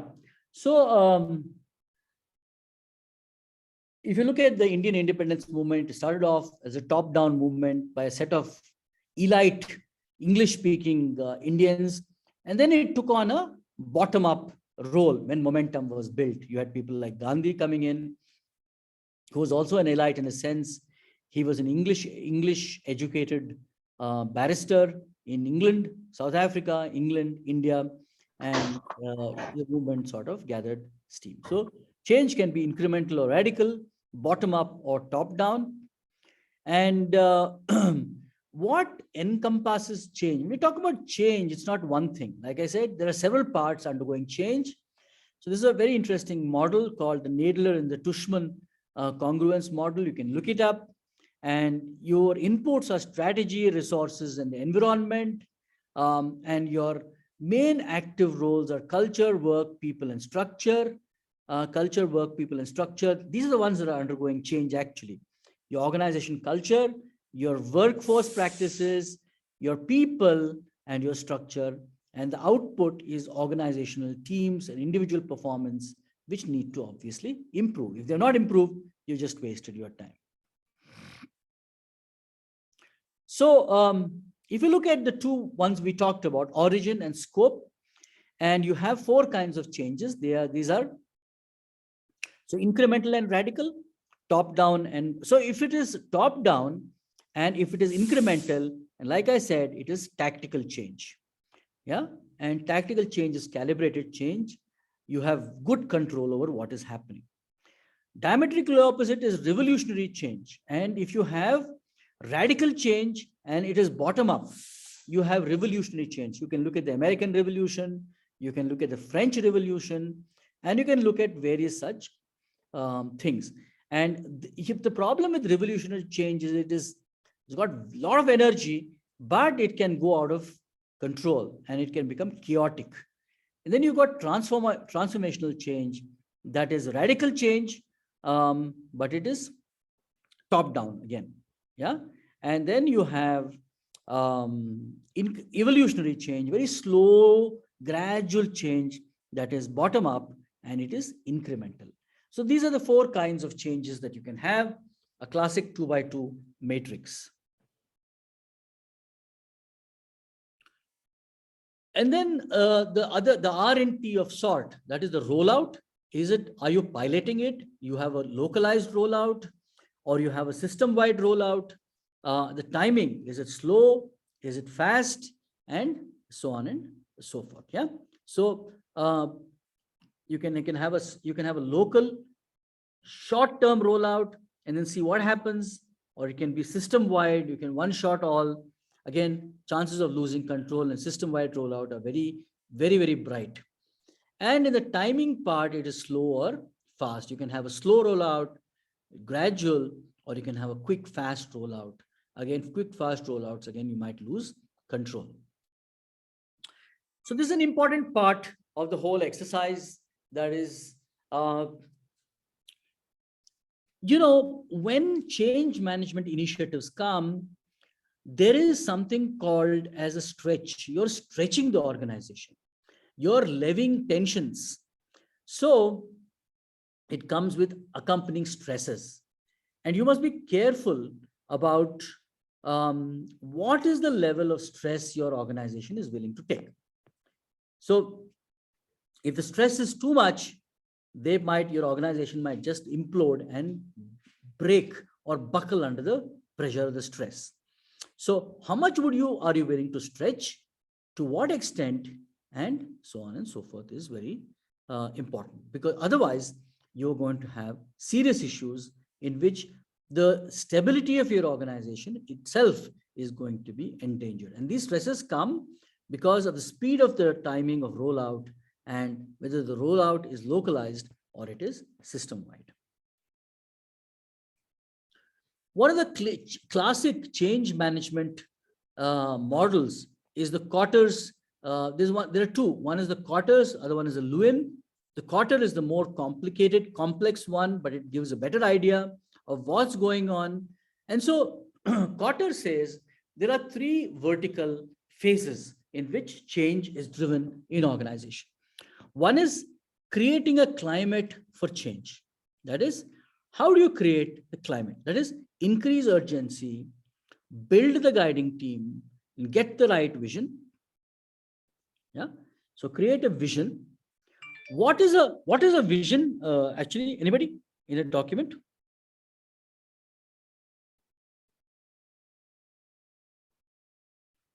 What does a vision document do for you?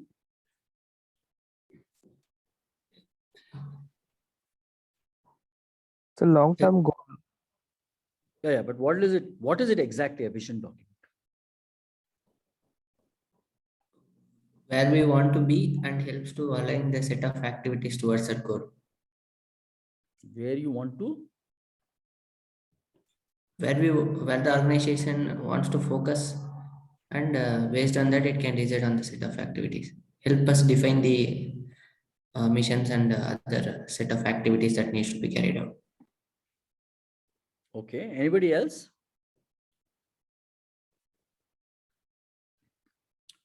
So vision document tells you what is your final destination. Yeah, that's it. So if you are looking at a final destination, the vision document is expected to tell you that. And so vision documents are actually change makers, and they outline your final destination. Sorry. So you also engaging and enabling the whole organization. So communicate for buy-ins. What's a buy-in? Are you getting everybody on board with your respective people and so on and so forth? Are you empowering action? How do you empower people to act? There is a bias for action, and everybody is not talking and sleeping. And you're creating short-term wins. So engaging and enabling the whole organization is important, the system-wide organization. And implementing and sustaining change is don't let up, don't give up, be motivated, and make it stick. Once change is achieved, how do you make the change stick? people don't let go and revert. Otherwise, people can revert to their old state very easily. So this is Cotter's change model. It involves 8 steps, and each one of these steps is important. One is creating a climate for change. The other one is enabling and engaging and enabling the whole organization, getting a buy-in. And third is implementing and sustaining change. So this is an important model. All of you should know this. So creating buy-in, stakeholder buy-in is very important. And unless you do this, people are not going to believe you, trust you, or follow you. And if you want to have this, then you must have a proper buy-in plan. And what do? How do you create the buy-in? First of all, you need to create awareness as to why are you, and I think both the farm laws and things like demonetization failed because there was no adequate awareness created as to why these things are being done. So one is awareness, create a lot of awareness about what you're trying to do. The second is self-concern. Try to address concerns that people have got with the change that is going to happen. What are the concerns and how are we going to make this change happen? The third is make different mental maps of what the outcomes are going to be. Try to simulate outcomes as to what the outcomes might be in a particular case. Fourth is, hands-on trial. Do pilot projects, do small things, see how it plays out. 5 is get acceptance. That is, make sure that more and more people are accepting this change. And eventually, you will have people who believe in the change process, make them change champions, and use them to sort of spread the word and loop it back to creating awareness and checking out self-concern and so on and so forth. But so the buy-in part in Cotter's model is very, very important. So the whole creating a climate for change, increase urgency, build the guiding team, get the right vision, communicate for buy-in are all very important. And this is a very, very important step, because if you don't have proper buy-in, your whole initiative is going to fail. And please understand, you can look at, I'll share this slide. Please understand that at every stage of the buy-in process, you're going to have resistance. People are going to come with different messages, and what kind of mechanism you might like to have to sort of take care of many of these resistance points. And how do you plan to kind of navigate resistance and move on to the next level? Very important. Also, many people give up, because when you look at change management processes, there is a time lag between effort and results. And there is a serious time lag. So you can see here, effort result gap. Yeah, because typically expected, results are the straight line, but actually it's going in a curve, and it only starts lifting here. Yeah, so there is a gap, and you must expect this gap or this lag, as we call it. And this lag is going to be there in every change management process. And if the lag continues, then there is a cause for concern. But definitely in the initial phases, there is going to be lag.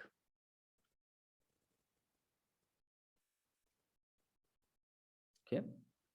So this is a very important map again. Who are your stakeholders? In any change management process, there are stakeholders. And who are these stakeholders?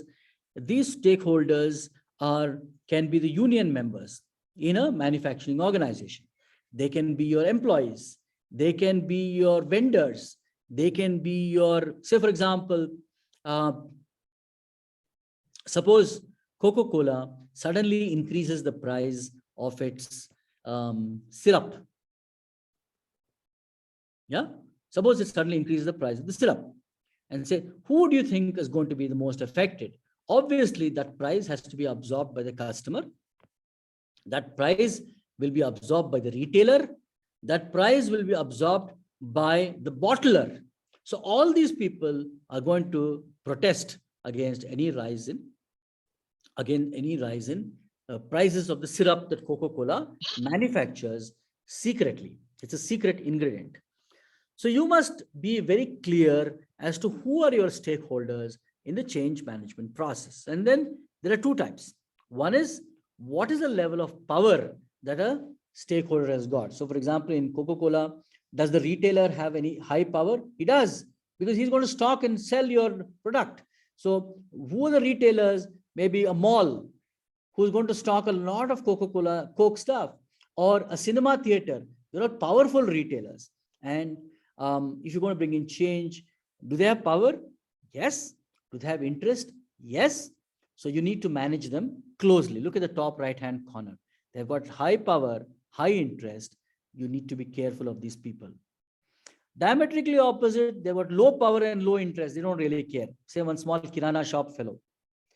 If he doesn't sell Coke, he will sell Pepsi. He will sell some other drink. He will sell lemonade. He will sell coconut water or whatever he will sell.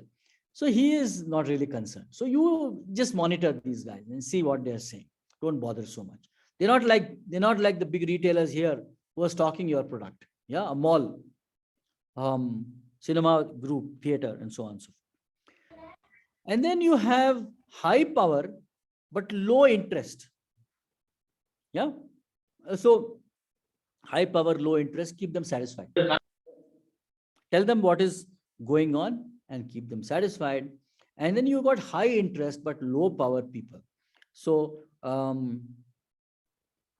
high interest but low power people. So who maybe governments can be high power but low interest people. You keep them satisfied, keep them, okay, it's not going to create too much of a ruckus and so on and so forth. So managing stakeholders is very, very critical, and how you do it is important, because if you mismanage the stakeholder management process, your change management is going to fail. Okay, any questions do you have on change management? No, Professor.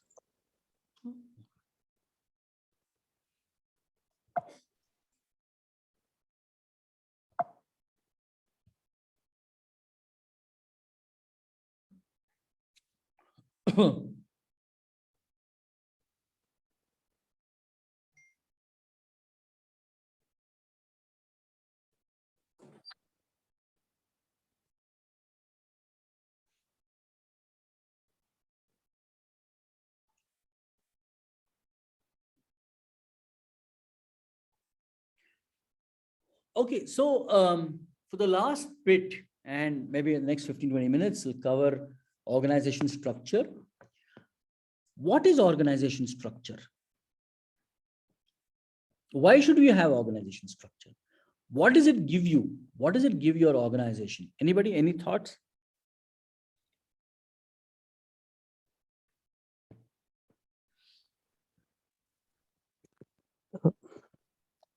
It gives the overall picture of how an organization looks and who are the stakeholders and at what levels they are. Okay. What are the major outcomes of an organization structure? What are two sort of, things that sort of turn up when you have an organization structure? And why is it so? Why are we studying about it actually? And what's the big deal? That's the question. Anybody other than Venkatesh would like to take that question? I think Venkatesh is awake and kicking.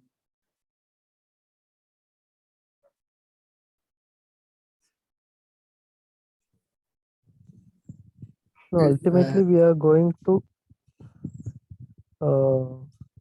whatever in business we do, we need to have the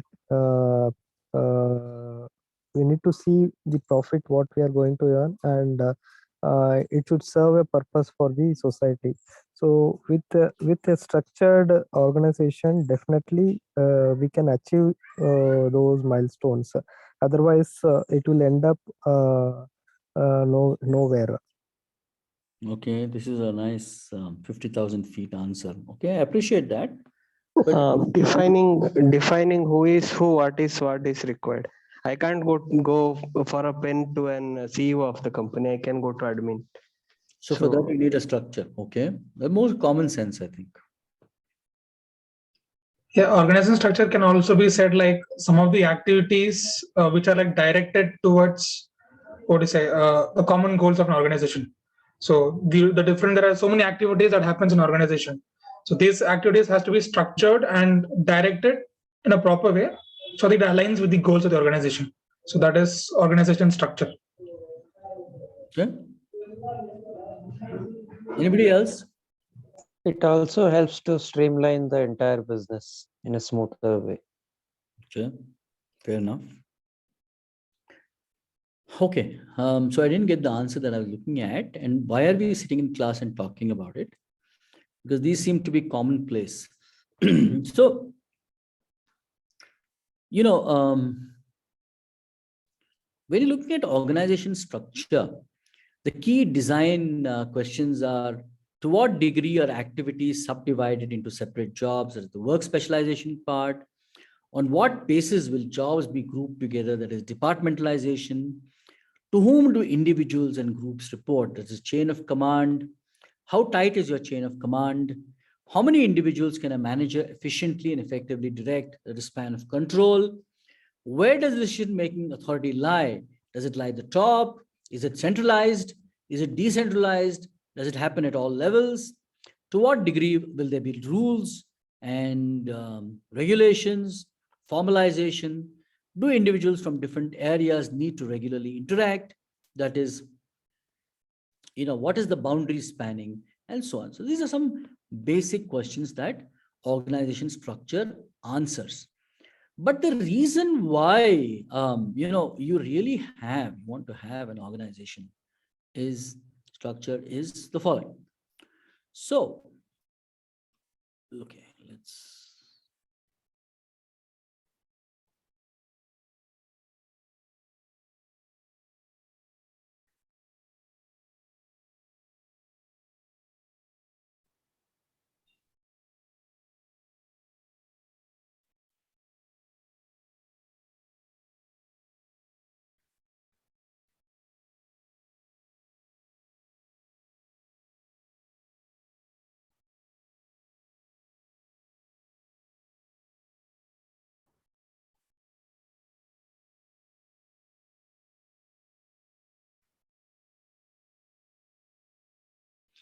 So unfortunately, these are the two dichotomies that most organizations are fighting with. And if we take, let me take, okay. So if you're looking for greater agility, that is, you want to innovate, you want to change quickly, you want to respond to market forces, you want to make rapid changes, then obviously your agility factor needs to go up. But what happens in most organizations is that when you're looking for greater agility like that, you're trying to increase this part. This part starts dropping. You lose on stability. And if you want to increase, say, stability to an extent, you want to increase stability and you want to drop, then if you want to increase stability, your agility starts dropping. So that's why you can see that organizations like, say, the army are very stable, but they don't have too much of agility. So if India has to go to war, you need to prepare for a year. You can't get up tomorrow morning and say, let's launch a war. It doesn't work. And in fact, when India sort of went to war with Pakistan in December 1971, we were preparing for war from March 1971. Indira Gandhi wanted to launch war in April, but the chief of army, Sam Manekshaw, and his generals said it is impossible. We can't go to war for the next 6 to 8 months. and we can only launch it in December. And so in December, very conveniently, the Pakistanis attacked Indian Air Force bases and war was declared. The war finished in 16 days, and the rest is history. But the fact of the matter is that very stable organizations find it very difficult to sort of very stable organizations find it difficult to be agile, because this, when you increase one, the other one drops. This one goes up, this one comes down. Yeah. So that is the dichotomy of organization structure. And you need to decide early on, what kind of an organization do you want? Do you want stable organizations which have a very tight hierarchy? Look at the army. It's got one general, it's got a few lieutenant generals, it's got many major generals, it's got many more brigadiers, it's got colonels, it's got lieutenant colonels, it's got majors, captains. So they go on.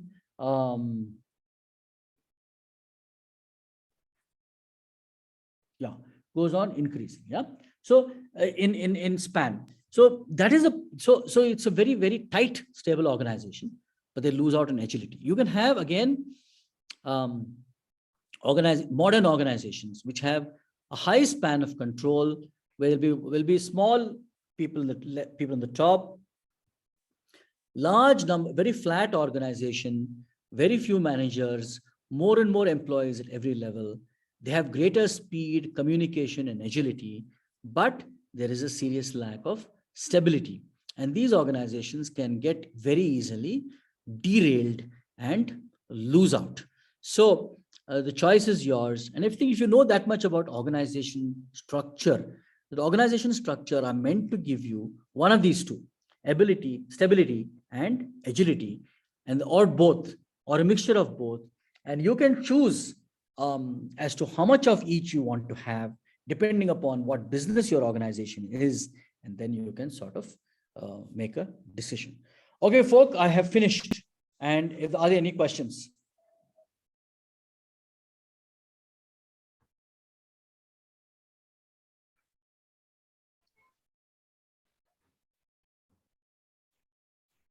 So this is our last class, Chief. Yes, Chief. Unless you want to, you can hire me on a pay-by-class basis. I will come and be willing to take something more. But the free classes are over for you.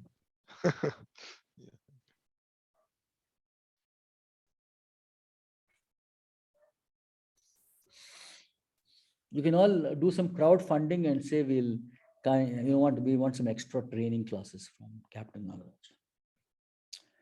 Jokes apart, yes, this is the last class for your trimester.